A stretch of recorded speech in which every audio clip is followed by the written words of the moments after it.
श्री परमात्मने नमः। ओम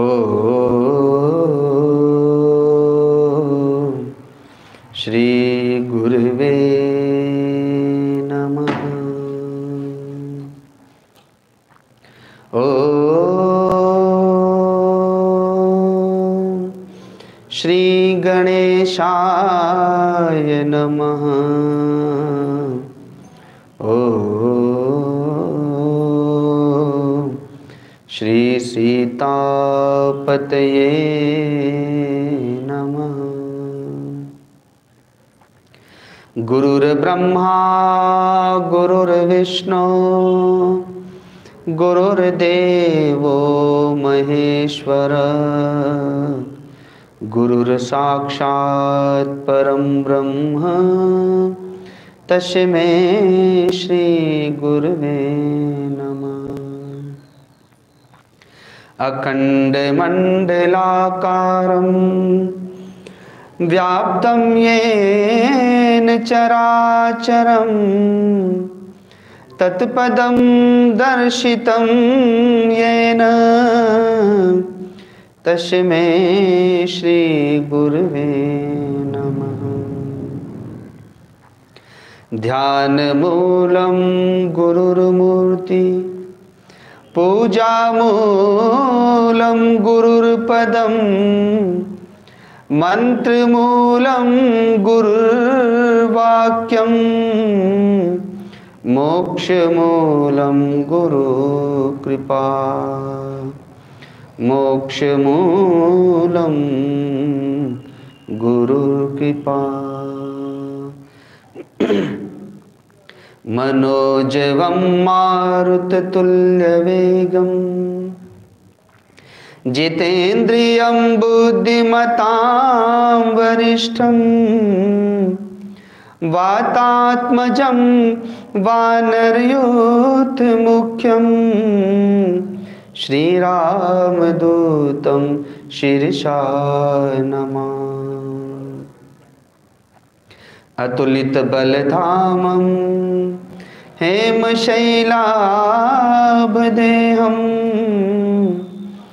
दनुजवनकृशानुं ज्ञानिनामग्रगण्यं सकलगुणनिधानं वानराणामधीशं रघुपतिप्रियभक्तचरण सरोज रज निज मनु मुकुर सुधार। बरनौ रघुबर बिमल जसु जोदायक फलचारि। बुद्धिहीन तनु जानिके सुमिरो पवन कुमपे। भूत पिशावीर जब नाम सुनावे नासे रोग हरे सब पीरा। जपत निरंतर हनुमत संकट ते हनुमान छुड़ावे। मन क्रम वचन ध्यान जो लावे। सब पर राम तपस्वी राजा तिनके काज सकल तुम साजा। और मनोरथ जो कोई लावे सोई अमित जीवन फल पावे। चारों जुग परताप तुम्हारा है प्रसिद्ध जगत। साधु संत के तुम रखवारे असुर निकंदन राम दुलारी। अष्ट सिद्धि नव निधि के दाता असवर दीन जानकी माता, राम रसायन तुम्हारे पासा, सदा रहो रघुपति के दासा। तुमरे भजन राम को पावे, जन्म जन्म के दुख बिसर।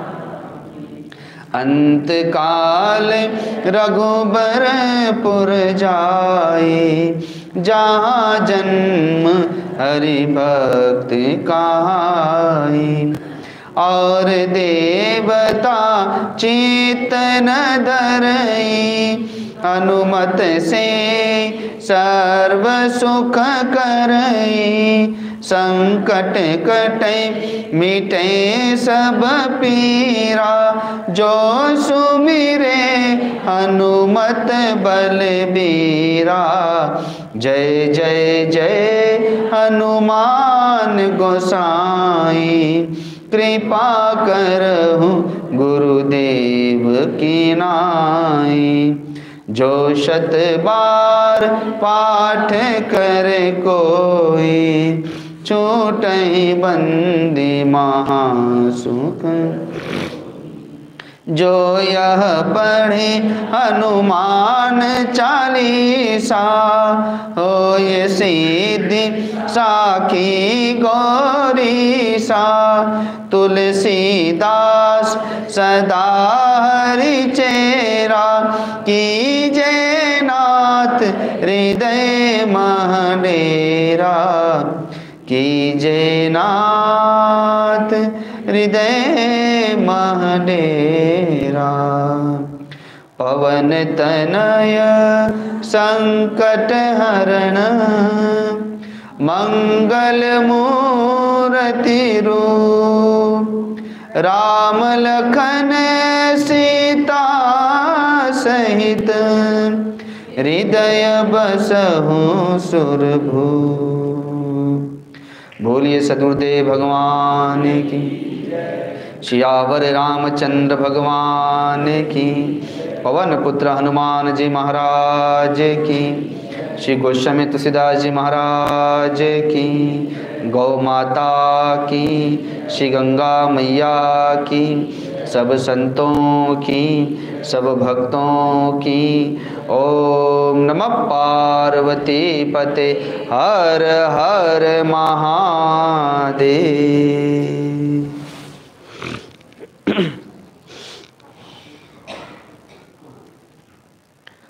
सर्वप्रथम सद्गुरुदेव भगवान के पतित पावन चरणों में नमन करता हूँ, जो जन जन की आत्मा के रूप में रमण करते हैं। परब्रह्म परमात्मा के सगुण स्वरूप भगवान श्री रामचंद्र जी के चरणों में नमन करता हूँ। सेवक पाठ पढ़ावन वारे, जो सेवकाई का पाठ पढ़ाते हैं, यद्यपि जो स्वयं आत्मज्ञान आत्मबल से संपन्न हैं, लेकिन फिर भी दास भाव में, सेवक भाव में, भक्ति भाव में रहते हैं। भगवान श्री राम के परम प्रिय भक्त श्री हनुमान जी महाराज के चरणों में बारंबार नमन करता हूँ। आज हनुमत कथा के चतुर्थ दिवस में हम लोग प्रवेश कर रहे हैं महाकुंभ के इस परम पावन पर्व पर, जिसमें कि आज शिवरात्रि का परम पावन पर्व भी सम्मिलित है। शाही स्नान आज से ही प्रारंभ है। अब तक जो स्नान हुए वे मुख्य स्नान रहे, लेकिन आज से शाही स्नान प्रारंभ हुआ। तो सब जानते ही हैं, वेदों में, शास्त्रों में, पुराणों में वर्णित है कि कुंभ का आयोजन क्यों होता है। पिछली कथाओं में भी, सत्संगों में भी कई बार बताया है। संक्षिप्त में प्रकाश डालते हुए आगे बढ़ते हैं। संतों ने कहा है कि आत्म चिंतन श्रेष्ठ है, मध्यम है स्वाध्याय, और मंत्र जपना कनिष्ठ है, चतुर्थ तीर्थ नहाय। जब हमें छत पर जाना हो तो सीढ़ियों की आवश्यकता पड़ती है। बिना सीढ़ियों के हम छत पर नहीं जा सकते। ये बात अलग है कि अब तो लिफ्ट भी लग गई हैं, लेकिन पहले तो सीढ़ियाँ ही थी। सीढ़ियों से लोग जाते थे, उतरते थे, चढ़ते थे। तो किसी से भी पूछा जाए कि परमात्मा कहाँ रहते हैं, तो सब कहेंगे कि परमात्मा ऐसा कोई स्थान नहीं जहाँ पर ना रहते हों, अर्थात परमात्मा सर्वत्र व्याप्त हैं। लेकिन हमारे अनुभव का विषय नहीं होने के कारण से हमें मूर्ति या तस्वीर के माध्यम से हम अपनी भावनाओं को भगवान के प्रति समर्पित करते हैं। लेकिन शास्त्र कहते हैं, संत कहते हैं कि वे परमात्मा जो सर्वत्र व्याप्त हैं वे आपके हृदय में रहते हैं, साक्षी रूप से, आत्म रूप से वे आपके हृदय में हैं। लेकिन हमारी इंद्रियां, हमारा मन सब कुछ बहिर्मुख है, हम सदा बाहर ही देखते हैं और हमारे अंतर में नहीं देखते, इसलिए हमारे अंतर में विराजमान परमात्मा का हमें अनुभव नहीं होता। तो यदि आपको पता चल जाए कि आपके घर में धन गड़ा हुआ है, किसी ने आके ज्योतिषी बता दे, कोई संत बता दे, तो आप क्या करेंगे? दरवाज़ा बंद करके और धन खोदना शुरू कर देंगे। जब तक आप उसे प्राप्त नहीं कर लेंगे तब तक खोदते रहेंगे।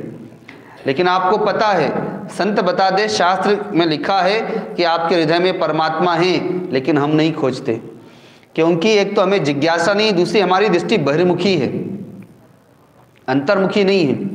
इसलिए कि हमारे इंद्रियों में मैल है, बुद्धि में मैल है, चित्त में मैल है, मन में मैल है। तो हमें मैल के कारण से एक तो अंतर की दृष्टि नहीं है, दूसरा अंतर में इतना मैल है कि हमें उसका अनुभव नहीं होता। तो दृष्टि को अंतर्मुखी बनाने के लिए, मैल को दूर करने के लिए, पवित्र करने के लिए ये 4 साधन दिए। आत्म चिंतन श्रेष्ठ है, मध्यम है स्वाध्याय, मंत्र जपना कनिष्ठ है, चतुर्थ तीर्थ नहाय। ये 4 सीढ़ियां हैं जिससे आप अपने अंतर के परमात्मा को जान सकते हैं। सदगुरु के पास गए, संत के पास गए, तीर्थों में स्नान किया, मंदिरों में दर्शन किया, वहाँ पर दान धर्म किया, सेवा की आपने, तो उससे आपका अंतःकरण पवित्र हुआ, निर्मल हुआ, पुण्य की वृद्धि हुई, पाप क्षय हुए। तो प्रथम सीढ़ी आप चढ़ गए। जब प्रथम सीढ़ी आप भली प्रकार से चढ़ गए, अर्थात आपने सत्संग किया, सेवाएं की, दान पुण्य किया, स्नान किया, मंदिरों में जाकर के दर्शन किया, तो आपका हृदय इतना पवित्र हो गया, द्रवित हो गया कि आपका जप में मन लग जाएगा। जिस जप को आप करने बैठते हैं तो मन इधर उधर भटकता है, क्योंकि मन पवित्र नहीं है, अंतःकरण पवित्र नहीं है, इसलिए वो जप नहीं कर पा रहा है। जब मन निर्मल हो गया तो जप पकड़ में आ जाएगा, और फिर जप करते करते अब वही जप मन को निर्मल करेगा, बुद्धि को निर्मल करेगा, इंद्रियों को निर्मल करेगा, तो फिर आपको स्वाध्याय पकड़ में आएगा, अर्थात आप ग्रंथों का स्वाध्याय करने लग जाएंगे। आप 3 घंटे टीवी के सामने बैठ सकते हैं, लेकिन किसी ग्रंथ को लेकर के आप अध्ययन नहीं कर सकते, क्योंकि आपका मन ही नहीं लगता उसमें। इतना आपका मन बहिर्मुख हो गया है कि वो टीवी के सामने, हो सकता है कोरोना काल में आप लोगों ने दिन भर टीवी देखी होगी, लेकिन किसी ने 1 महीने में ग्रंथ पूरा नहीं किया कि चलो ऐसा अवसर मिला है तो बैठ करके गुरुजी के जितने ग्रंथ थे उनको ही हम पढ़ जाएं 2-4 महीने में। लेकिन ऐसा नहीं किया, क्योंकि हमारा मन पवित्र नहीं है, रजोगुणी है, सात्विक नहीं है, तो स्वाध्याय में मन नहीं लगा। लेकिन जब करते करते जब मन पवित्र हो जाएगा तो स्वाध्याय में मन लग जाएगा। जब स्वाध्याय में मन लग जाएगा तो फिर आत्मचिंतन, मैं कौन हूँ, कहाँ से आया, परमात्मा क्या है, उसे समझने के लिए विवेक जागृत होगा, आत्मचिंतन प्रकट होगा। तो उसी के लिए महाकुंभ की व्यवस्था की गई। पहले बाहर से समझते हैं भौतिक रूप में।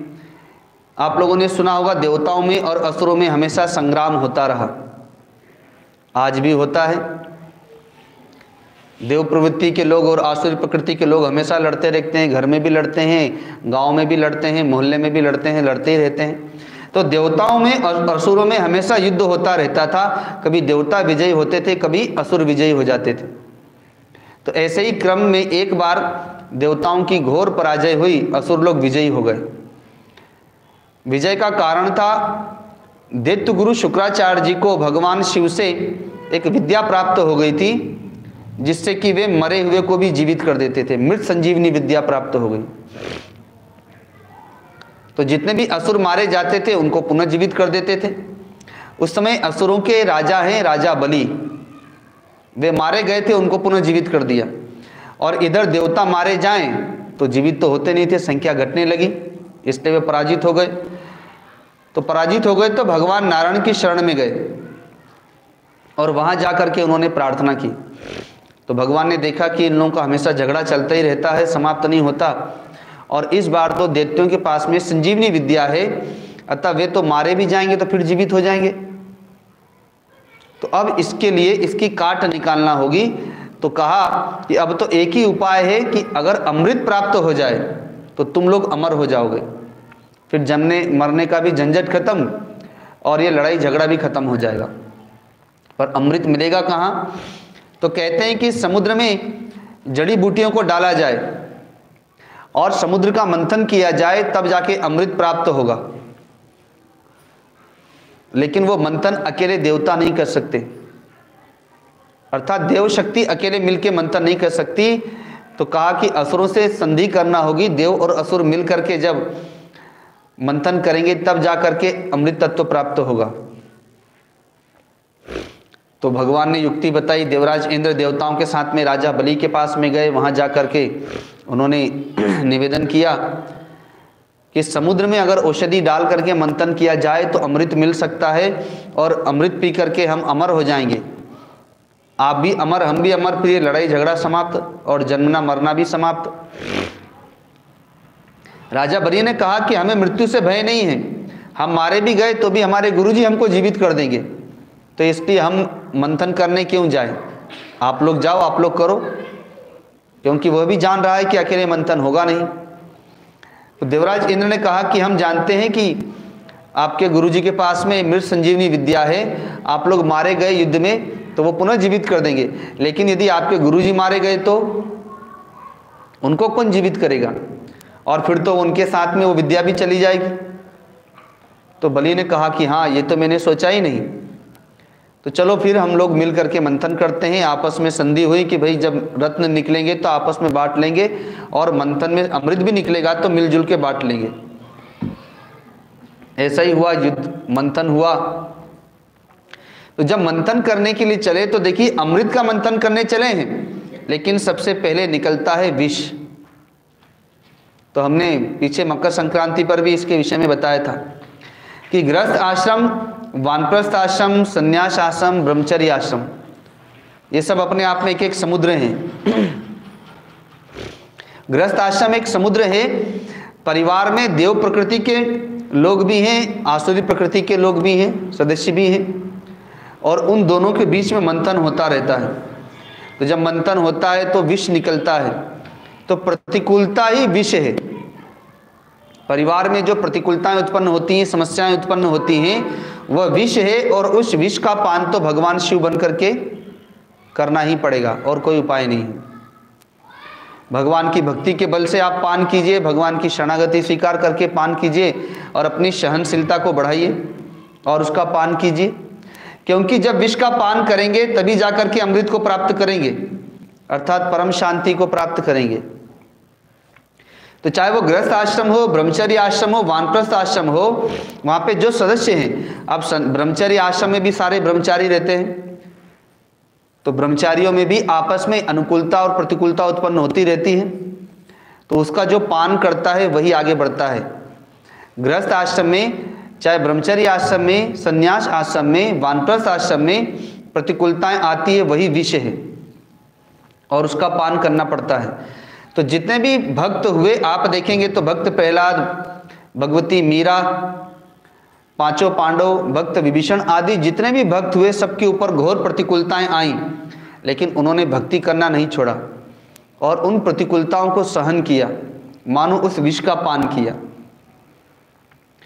तो जब विष निकला तो भगवान शिव ने इसे ग्रहण किया।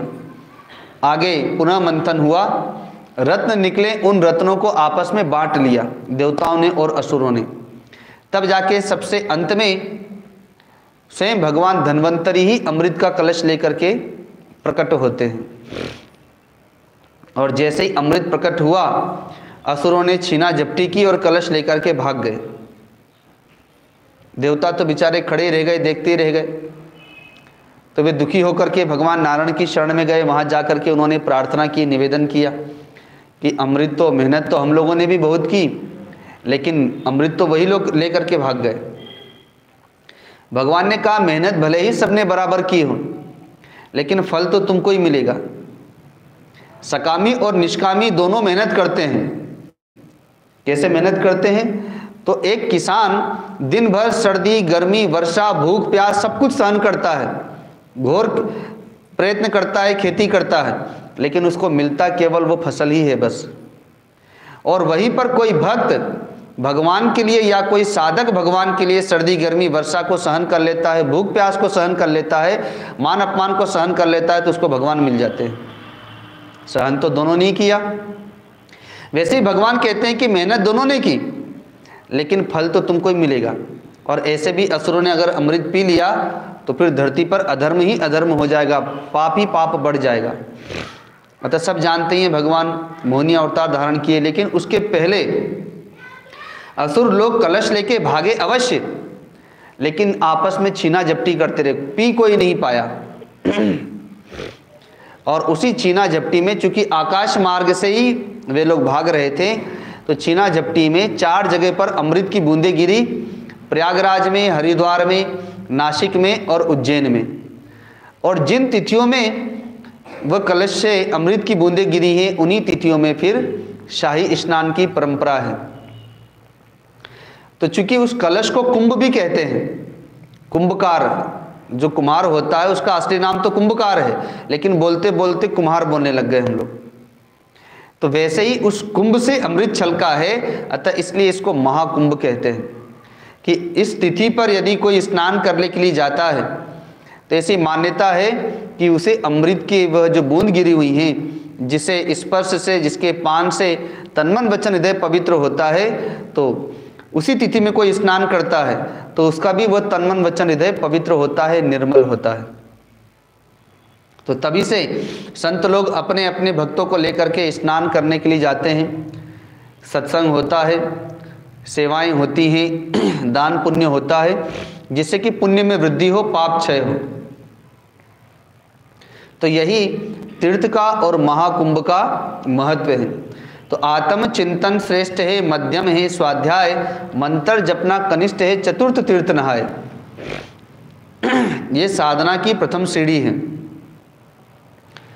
इस सीढ़ी पर चढ़ने से हमें जप रूपी साधन में प्रवेश मिलता है, अर्थात मन अंतर्मुख हो जाता है और जप को पकड़ लेता है। जब जप में मन लग जाएगा तो स्वाध्याय में प्रवेश मिल जाएगा, स्वाध्याय में मन लग जाएगा तो आत्मचिंतन में प्रवेश मिल जाएगा। तो आज वही महाकुंभ का परम पावन पर्व, महाशिवरात्रि का परम पावन पर्व, जिसमें कि आज हम लोगों ने शाही स्नान किया, अर्थात गंगा जी में स्नान किया। बड़े ही प्रेम से, बड़े धूमधाम से संकीर्तन करते हुए। ऐसे तो पैदल इतना नहीं चलते होंगे बहुत से लोग, लेकिन आज आधे घंटे और इतनी तेजी के साथ चले गए और गायन करते हुए। तो ये भाव में कितनी शक्ति है, प्रेम में कितनी शक्ति है। दूसरा, आज महाशिवरात्रि का पर्व है। तो हम लोग की ऐसी मान्यता है कि भगवान शंकर और भगवती पार्वती का आज की रात्रि में विवाह हुआ, अतः इसको हम शिवरात्रि के रूप में मनाते हैं। भगवान शिव की आराधना साधना करते हैं, जागरण करते हैं, संकीर्तन करते हैं, रुद्राभिषेक करते हैं, अर्थात उनके विवाह में हम सम्मिलित होते हैं। तो जैसे लोग अपने अपने शादी की सालगिरह मनाते हैं, उसकी तिथि मनाते हैं, वैसे ही भगवान शिव की भी मनाते हैं। तो ये तो इसका भौतिक अर्थ हुआ। इसका आध्यात्मिक अर्थ, तो कुंभ का आध्यात्मिक अर्थ है कि देव और असुरों में युद्ध हो रहा है। तो आपके मन बुद्धि चित्त में भी सात्विक वृत्तियां और आसुरी वृत्तियां हैं, इनमें हमेशा युद्ध होता रहता है। अच्छे विचारों में, बुरे विचारों में युद्ध होता रहता है। लेकिन जब आपको कोई अच्छी भक्ति, ज्ञान, वैराग्य या कोई सत्कर्म करना होता है तो उस समय इनका मंथन करना होता है, और बिना मंथन के आप अपने उस तत्व को प्राप्त नहीं कर पाते। तो देवताओं में और असुरों में जैसे युद्ध हुआ, वैसे ही हमेशा देव वृत्ति में और आसुरी वृत्तियों में, विचारों में युद्ध होता रहता है। हम करें न करें, हमेशा ये युद्ध होता रहता है दोनों में। जब सत्कर्म करने चलते हैं तो बाधाएं उत्पन्न होती हैं। वो आसुरी वृत्ति है जो बाधा डालती है, चाहे बाहर में डाले चाहे भीतर में डाले। लेकिन देवी वृत्तियां हमेशा युद्ध करती रहती हैं। लेकिन जब आपको जप करना है, तप करना है, ध्यान करना है, साधना करना है, तो इन दोनों के माध्यम से ही होगा। ये दोनों वृत्तियों को आपस में लेके मंथन किया जाता है, तभी जाकर के आपको भीतर से आनंद की प्राप्ति होती है, शांति की प्राप्ति होती है, आत्म तत्व की, परमात्मा तत्व की प्राप्ति होती है। महाशिवरात्रि का जो पर्व है, तो मैंने पीछे भी बताया था कि भगवान शिव का तात्पर्य होता है परब्रह्म परमात्मा। उन्हें भगवान भी कहते हैं, ब्रह्म भी कहते हैं, भगवान शिव भी कहते हैं। और पार्वती जी का तात्पर्य होता है आदि शक्ति। तो शिव और शक्ति का मिलन जिस दिन होता है उसे हम महाशिवरात्रि के रूप में मनाते हैं। तो परब्रह्म परमात्मा की संकल्प शक्ति ही भगवती पार्वती हैं, अर्थात आदि शक्ति हैं। तो जिस दिन अब आपसे पूछा जाए कि ये संसार कहाँ से आया, तो आप कहेंगे परमात्मा ने बनाया, संकल्प किया और उनके संकल्प मात्र से ही सृष्टि उत्पन्न हो गई। तो परमात्मा और परमात्मा की संकल्प शक्ति अर्थात शिव और शक्ति ये अभिन्न है, अलग अलग नहीं है। लेकिन जिस दिन परमात्मा ने संकल्प किया संसार का, तो वैसे ही जो संकल्प किया वही पार्वती है। तो संकल्प करते ही सृष्टि प्रकट नहीं हो गई। जैसे हमारा जन्म जो हुआ, तो पहले 9 महीने मां के गर्भ में शरीर का निर्माण हुआ है। लेकिन हम जन्म कब मानते हैं? जब मां के गर्भ से बाहर आते हैं, तो हम उस दिन अपना प्रथम दिवस मानते हैं कि आज हमारा जन्मदिन, आज के दिन हमने जन्म लिया। लेकिन हम मां के गर्भ में तो 9 महीने पहले ही आ गए थे। निर्माण होने में, शरीर का निर्माण होने में 9 महीने लगा, और जब गर्भ से बाहर आए तब जाके हमने अपना जन्म माना और तब से अपना तिथि माना। तो वैसे ही इस संसार की, इस सृष्टि का जो उत्पन्न अर्थात जो बीज है, वो आज के दिन ही पड़ा था। शिव और शक्ति का मिलन का तात्पर्य होता है कि भगवान ने संकल्प किया सृष्टि का, वह संकल्प शक्ति ही भगवती पार्वती हैं, और वे ब्रह्म ही जिन्होंने संकल्प किया वे ही भगवान शिव हैं। तो जिस दिन संकल्प किया तो वही शिवरात्रि का दिन था, अर्थात सृष्टि का संकल्प का दिन। और होली के दिन तामसी सृष्टि प्रकट होती है, इसलिए उसको उस दिन उत्सव मनाया जाता है। आसुरी सृष्टि प्रकट होती है, नवरात्रि में देवी सृष्टि प्रकट होती है, और तब जाकर के हम लोग चैत की प्रतिपदा के दिन सृष्टि का प्रथम दिवस मनाते हैं। अर्थात हमारे लिए सृष्टि उस दिन प्रकट हुई, अर्थात दृष्टिपथ में आई। उस समय तक ये गर्भ में ही है, संकल्प हो गया, बीज पड़ गया, लेकिन वो गर्भ में ही है। तो ये इसका आध्यात्मिक तात्पर्य है। भौतिक तात्पर्य तो भगवान शिव और भगवती पार्वती का विवाह हम लोग मनाते हैं, तो भक्ति भाव से, इसलिए हम लोग रात भर जागरण करते हैं, संकीर्तन करते हैं, रुद्राभिषेक करते हैं उनकी स्मृति में, और हमें लगता है कि हम उनके विवाह में सम्मिलित हो गए। तो उसी परम पावन पर्व पर आज इस हनुमत कथा के चतुर्थ दिवस में हम लोगों ने प्रवेश किया। तो मैंने कल भी कहा था कि हम जिनके गुणों का गायन करते हैं उनके गुण अपने पास अपने आप चले आते हैं, केवल गायन करने मात्र से। तो उसी क्रम में गोस्वामी तुलसीदास जी हनुमान चालीसा में हनुमान जी के गुणों का गायन करते हुए कहते हैं कि तुमरो मंत्र विभीषण माना, लंकेश्वर भय सब जग जाना। जुग सहस्र योजन पर भानु, लील्योता ही मधुर फल जानू। कल हम लोगों ने तुम उपकार सुग्रीव वही कीन्हा, राम मिलाए राजपद देना, इस पर विचार किया था कि सुग्रीव के समान घोर संकट में, घोर आपत्ति विपत्ति कष्ट में हम तो नहीं हैं, लेकिन हमारे पास में हनुमान जी जैसे राम भक्त नहीं हैं।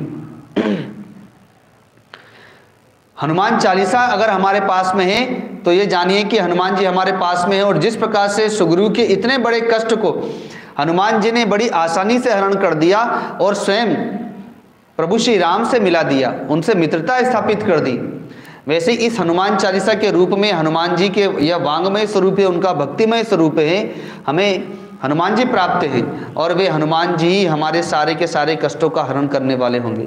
लेकिन कल यह भी बताया था कि वे सकामी भक्त हैं सुग्रीव, इसलिए 4 महीने के लिए वे भगवान को भूल गए, भगवान के कार्य को भूल गए। हनुमान जी ने उन्हें पुनः जगाया, लक्ष्मण जी ने जाकर के डांटा फटकारा, तब जाकर के प्रभु की शरण में पुनः आए और फिर सेवा में लगे। लेकिन भक्त विभीषण के साथ में ऐसा नहीं है। वे लंका में रहते अवश्य हैं, लेकिन वे भगवान के भक्त होकर के रहते हैं। मानो ये संसार ही लंका है और इस संसार रूपी लंका में आसुरी लोगों की वृद्धि हो गई है। असुर लोग ही राक्षस लोग के समान खान पान रहन सहन लोगों का हो गया। लेकिन इस घोर कलयुग में हमें भक्त विभीषण के समान रहना है।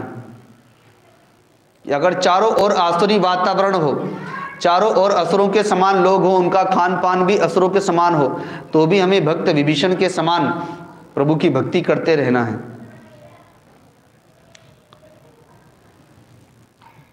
हनुमान जी जब भगवती सीता की खोज करने के लिए लंका में प्रवेश किए तो रात भर खोजा, लेकिन उन्हें सीता जी का पता नहीं चला। एक ही रात में उन्होंने कई बार लंका का अन्वेषण किया, लेकिन पता नहीं कर पाए, क्योंकि वे अशोक वाटिका में थी और अशोक वाटिका का पता उन्हें था नहीं। लेकिन तभी ब्रह्म मुहूर्त में लगभग 3 से 4 के लगभग हनुमान जी भ्रमण करते करते विभीषण जी के महल की तरफ पहुंचे। तो क्या देखते हैं, राम नाम अंकित गृह शोभा बरनी न जाई। भक्त विभीषण जी के महल में राम नाम अंकित है, शुभ लाभ रिद्धि सिद्धि, शंख चक्र गदा पद्म के चिन्ह हैं, तुलसी का क्यारा है। तो देखा कि अरे लंका निश्चर निकर निवासा, यहाँ कहाँ सज्जन कर वासा। ये तो राक्षसों की नगरी है, तो यहाँ पर ये भक्त कहाँ से आ गया, वो भी वैष्णव भक्त। ये वैष्णव भक्तों की पहचान है, ये तो आश्चर्य है। लेकिन अपवाद सब जगह पाए जाते हैं। असुरों में भी भगवान के बड़े से बड़े प्रिय से प्रिय भक्त हुए, भक्त प्रहलाद, महाराज बलि, भक्त विभीषण आदि। तो ऐसा वे विचार कर ही रहे थे कि भक्त विभीषण ब्रह्म मुहूर्त में जागे, राम नाम सुमिरन लागे, और जागते ही भगवान का नाम स्मरण करने लगे। तो जब नाम सुना तो हनुमान जी ने कहा कि अरे ये तो निश्चित रूप से साधु हैं, क्योंकि जो भक्त है, जो साधक है, वो रात को जल्दी सोते हैं, सुबह जल्दी उठते हैं, उनको भजन करना होता है इसलिए। और नहीं तो फिर रात को 10 बजे 11 बजे 12 बजे 1 बजे लोग सोते हैं और 8 बजे 9 बजे उठते हैं, तो फिर भजन कहाँ से होगा। ब्रह्म मुहूर्त भगवान के लिए, इसीलिए उसका नाम ही ब्रह्म मुहूर्त रखा है। भक्त और साधक ब्रह्म मुहूर्त में जागते हैं, जब सब सोए हैं तब वो जाग करके अपना भजन कर लेते हैं। क्यों?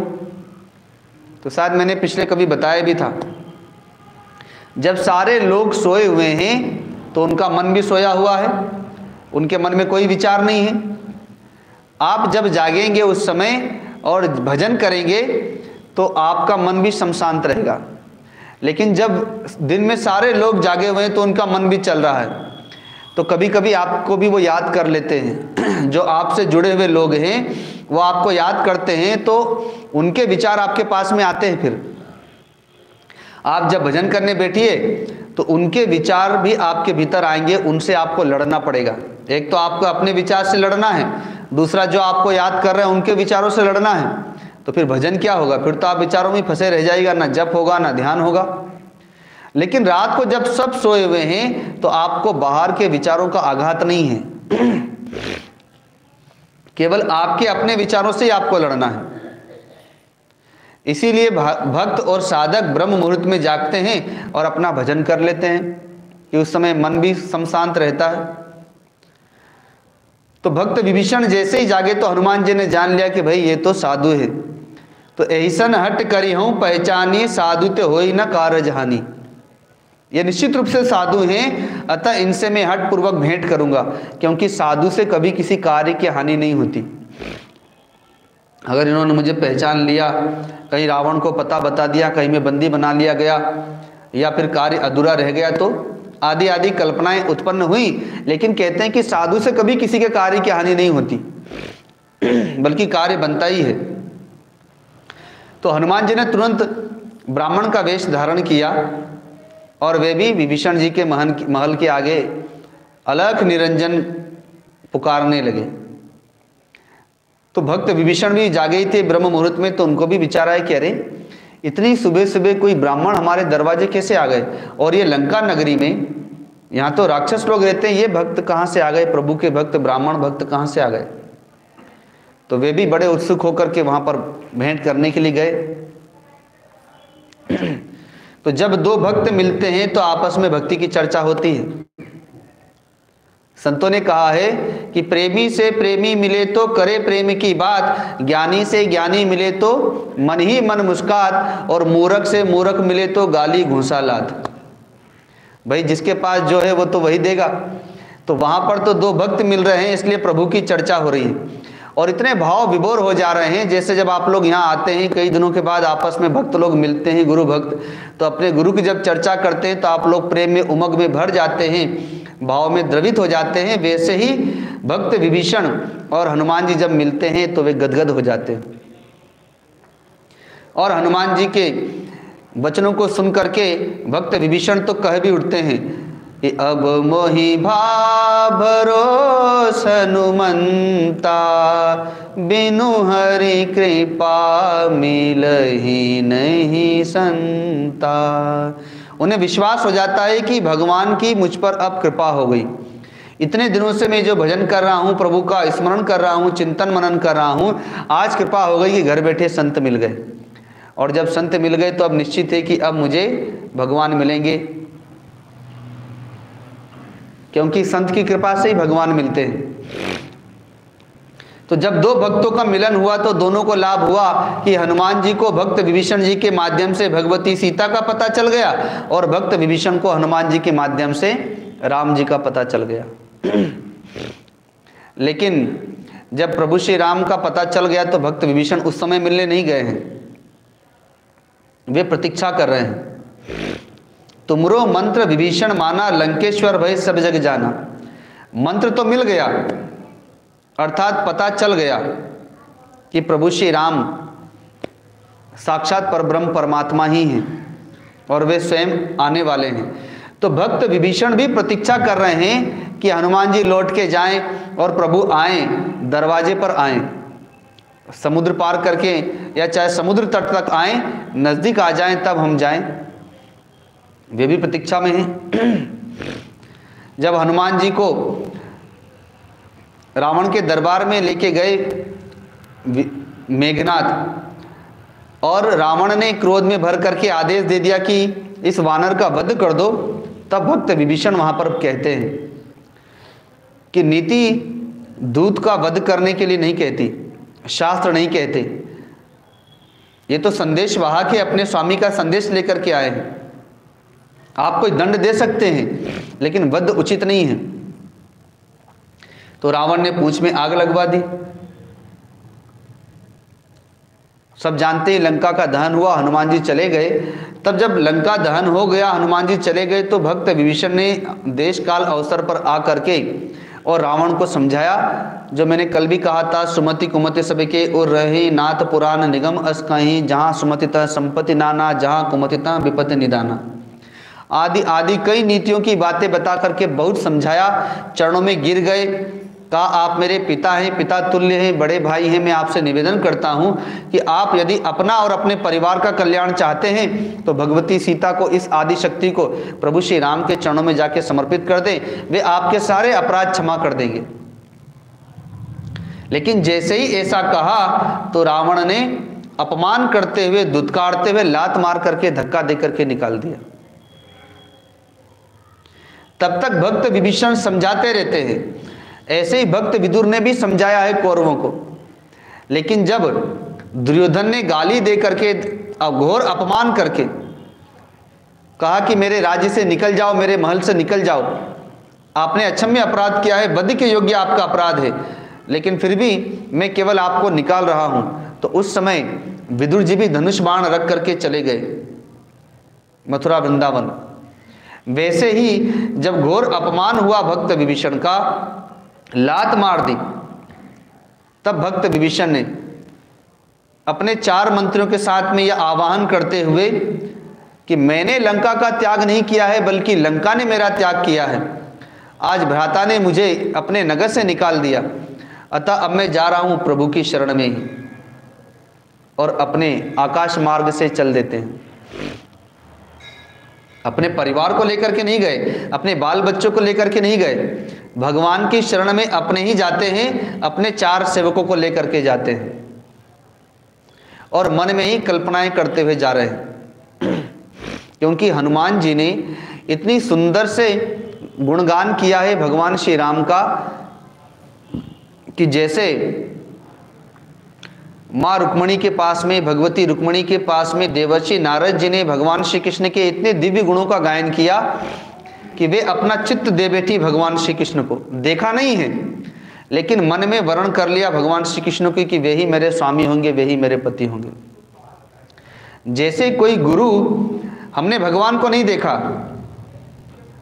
लेकिन भगवान की पूजा तो हम सब करते हैं। क्या हमने राम जी को देखा, कृष्ण जी को देखा, या हमने हनुमान जी को देखा? लेकिन गुरु ने हमारे पास में, संत ने हमारे पास में उनके इतने दिव्य गुणों का गायन किया कि हमारे चित्त में वो झांकी बैठ गई कि हम तस्वीर के रूप में, मूर्ति के रूप में उनकी उपासना करते हैं, पूजा करते हैं। और जब हमारी पूजा, हमारी उपासना, हमारी भक्ति व्यापक होती है, तो एक दिन वास्तव में जो प्रभु श्री राम का वास्तविक स्वरूप है, जो हनुमान जी का वास्तविक स्वरूप है, वो हमें हमारे सामने प्रकट हो जाएगा।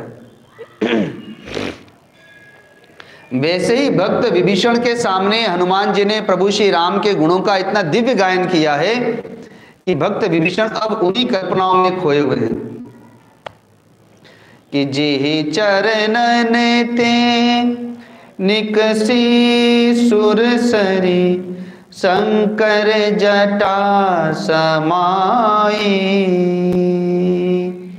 जटा शंकरी नाम पर्यो है, जटा शंकरी नाम पर्यो है, त्रिभुवन तारन आई, भज मन राम चरण सुखदाई, भज मन राम चरण सुखदाई, भज मन राम चरण सुखदाई, भज मन राम चरण सुखदाई।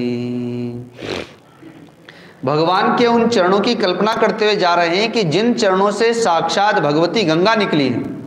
आज जिस गंगा जी में हम स्नान करके आए, अपने को धन्य समझ करके आए, लाखों करोड़ों लोग जिसमें स्नान करते हैं, और कब से? सतयुग से भगवती गंगा जी प्रकट हुई हैं। तो सतयुग, त्रेता, द्वापर और कलयुग में ना जाने अब तक कितने अनंत प्राणियों ने स्नान किया, उनका उद्धार हुआ, कल्याण हुआ। तो जो भगवती गंगा जी भगवान नारायण के चरणों से निकली है, आज उन्हीं चरणों का दर्शन का सौभाग्य मुझे प्राप्त होने जा रहा है। जो भगवती गंगा आकाश मार्ग से चरणों से निकल करके भगवान शिव की जटाओं में समाई हुई है। तो भगवान नारायण का चरणों का स्पर्श और भगवान शिव के सिर का स्पर्श जिस भगवती गंगा को प्राप्त हुआ, आज उसी गंगा जी के मूल उद्गम को हम दर्शन करने जा रहे हैं, अर्थात भगवान नारायण के चरणों का दर्शन करने जा रहे हैं। आज उन्हीं के चरण शरण में हम जा रहे हैं। जिन चरणन की चरण पादुका, भरत रयो लवलाई, जिन चरणन की चरण पादुका, भरत रयो लवलाई, सोई चरण के वट धोई लीने, सोई चरण केवट धोई लीन्हे, तब हरि नाम चढ़ाई। भज मन राम चरण सुखदाई, भज मन राम चरण सुखदाई, भज मन राम चरण सुखदाई, भज मन राम चरण सुखदाई, भज मन राम चरण सुखदाई। जिन चरणों की चरण पादुका ने, चरण पादुका को स्वयं भक्त भरत जी ने अपने मस्तक पर धारण कर लिया, मानो साक्षात प्रभु श्री राम और भगवती सीता को अपने मस्तक पर रखा, और 14 वर्ष तक उन चरण पादुकाओं की पूजा की, उपासना की, वंदना की। सिंहासन पर अपने ना बैठ करके उन चरण पादुकाओं को रखा, ये समझ करके कि प्रभु श्री राम और भगवती सीता विराजमान है और उनकी चरणों की सेवा मैं कर रहा हूँ, ये उन्हीं का राज्य है, ऐसा जान करके 14 साल सेवा करते हैं, भजन करते हुए, तपस्या करते हुए, साधना करते हुए और सेवा करते हैं कि उनका प्रताप है, चरणों की सेवा का प्रताप है, चरण पादुका की सेवा का प्रताप है कि 14 साल में 14 गुना संपत्ति प्रभु श्री राम के आने पर चरणों में समर्पित करते हैं। अयोध्या ऐसे भी राज्य और वैभव से संपन्न है, ऐश्वर्य से संपन्न है, महाराज दशरथ का राज्य, लेकिन 14 साल में 14 गुना संपत्ति बढ़ा के देते हैं, भौतिक संपत्ति भी और आध्यात्मिक संपत्ति भी, तपस्या भी, जप भी, तप भी, ध्यान भी, सेवा भी, भाव भी उनका सिद्ध है। 14 साल में जब प्रभु आए तो दोनों प्रकार की संपत्ति चरणों में समर्पित कर देते हैं। तो भक्त विभीषण कहते हैं कि जिन चरणों की चरण पादुका को भरत जी ने अपने हृदय से लगा लिया, अपने मस्तक पर धारण किया, और जिन चरणों को केवट ने धो करके, चरणोदक ले करके और अपने परिवार का उद्धार किया, उसके बाद में नौका पर चढ़ाया, आज उन्हीं चरणों का दर्शन का सौभाग्य मुझे प्राप्त होने जा रहा है। तो भाई ने लात मारी तो बढ़िया ही किया, कम से कम प्रभु के चरणों का दर्शन तो मिला। इसीलिए संत कहते हैं कि धन्य धन्य उस देवी जी का जिसका नाम था रत्ना, कि जिसकी कृपा से तुलसीदास जी का टूटा काम का सपना। भाई भक्त ध्रुव को अगर विमाता ने व्यंग वचन नहीं बोला होता तो आज ध्रुव जी को हम लोग कौन पहचानते। तपस्या किए, व्यंग वचन सुना तो माँ के पास गए, माँ सुनीति ने उपदेश दिया, वन में भेज दिया तपस्या करने के लिए, और 6 महीने में ही तपस्या से भगवान को प्राप्त कर लिया। आज हमारे आदर्श हो गए, आज हमारे लिए पूजनीय हो गए, अर्चनीय वंदनीय हो गए। तो वैसे ही कभी कभी बहू भी अगर कुछ कह दे तो सासू माँ को अगर भजन में मन लग जाए तो उसको धन्यवाद देना चाहिए, भाई इसी की कृपा से हम भजन में लगे हैं। और कहीं पर पुत्र के कारण से पिता या माँ भजन में लग जाए तो समझना चाहिए कि भैया इसकी बड़ी कृपा हो गई। तो भाई ने लात मार दी तो भक्त विभीषण जी प्रभु की शरण में चले गए, तो लात नहीं मारी होती तो पता नहीं कब निकलते। भाई जब संत ने पता बता दिया, हनुमान जी ने पता बता दिया, जब आपने पता बताया सीता जी का तो हनुमान जी तो तुरंत जाके मिल के आ गए, लेकिन जब प्रभु का पता बताया तो विभीषण जी तुरंत तो गए नहीं, प्रतीक्षा किए। तो मानो ब्रह्म ने ही प्रेरणा दी, रावण ने लात मारी कि जा तू उन्हीं का बखान कर रहा है तो उन्हीं की शरण में जा, फिर मेरे पास क्यों रहता है। तो कभी कभी जीवन में ऐसा भी होता है कि किसी भाई के कारण से, तो कभी पिता के कारण से, तो कभी पुत्र के कारण से, कभी धुंधकारी जैसा पुत्र मिल जाए तो आत्मदेव को रास्ता दिखा दे, ऐसे तो रास्ते से निकल नहीं रहे थे, वानप्रस्थी हो नहीं रहे थे वृद्धावस्था में। भाई चौथे पन पर कानन जाए, चौथा पन तो केवल भजन के लिए, लेकिन हम सोचते हैं कि थोड़ा ये भी काम हो जाए, थोड़ा वो भी हो जाए, तो काम करते करते तो जीवन बीत जाता है, लेकिन भजन नहीं होता, भजन के लिए समय निकालना ही पड़ता है। तो तुमरो मंत्र विभीषण माना, लंकेश्वर भय सब जग जाना। बड़ी सुंदर भावनाओं और कल्पनाओं में खोए हुए भक्त विभीषण और उन्हीं भावों के साथ में आगे बढ़ते चले जा रहे हैं। सोई चरण संत जन सेवत, सोई चरण संत जन सेवत, सदा रहत सुखदाई। सोई चरण गौतम ऋषि नारी, परसि परम पद पाई। भज मन राम चरण सुखदाई। सोई चरण संत जन सेवत, सदा रहत सुखदाई। सोई चरण गौतम ऋषि नारी, परसि परम पद पाई। भज मन राम चरण सुखदाई। भज मन राम चरण सुखदाई। कहते हैं कि सारे के सारे संत, सारे के सारे भक्त जिन चरणों की उपासना करते हैं, वंदना करते हैं, आज मेरा सौभाग्य कि उन्हीं चरणों का मैं दर्शन करने के लिए जा रहा हूं। काकभूषुंडी जी भगवान शिव के हृदय में जिन चरणों का निवास है, आज उन्हीं चरणों का दर्शन का सौभाग्य मुझे प्राप्त होने जा रहा है कि जिन चरणों के स्पर्श मात्र से गौतम ऋषि के शाप से पत्थर हुई अहिल्या स्पर्श मात्र से ही पुनः अपने स्वरूप को प्राप्त कर गई और अपने धाम को प्राप्त कर गई। आज उन्हीं चरणों का दर्शन करने का सौभाग्य मुझे प्राप्त हो रहा है जिन चरणों के स्पर्श मात्र से दंडक वन को शाप लगा हुआ था। दंडक वन में खरदूषण रहते थे, जिसको आज हम लोग पंचवटी अर्थात नासिक कहते हैं। तो वहां पर संतों का शाप था पहले, अतः वो उजाड़ हो गया था वह क्षेत्र। लेकिन प्रभु श्री राम के चरण स्पर्श मात्र से, वहां जाने मात्र से ही असुरों का मर्दन तो हुआ ही, वो शाप भी पूर्ण हो गया और वह पुनः आज देख ही लीजिए कि नासिक आज कुंभ स्थल हो गया, तीर्थ स्थल हो गया है। वहां का सारा क्षेत्र का विकास हो गया, भक्ति में भी। तो ऐसे ही कल्पनाएं करते हुए भक्त विभीषण प्रभु श्री राम की चरण शरण में जाते हैं। तो जैसे ही आकाश मार्ग में पहुंचे, समुद्र पार करके, तो वानर भालुओं ने देख लिया कि भाई 4 असुर 5 असुर कोई आए हैं, हाथों में हथियार भी हैं।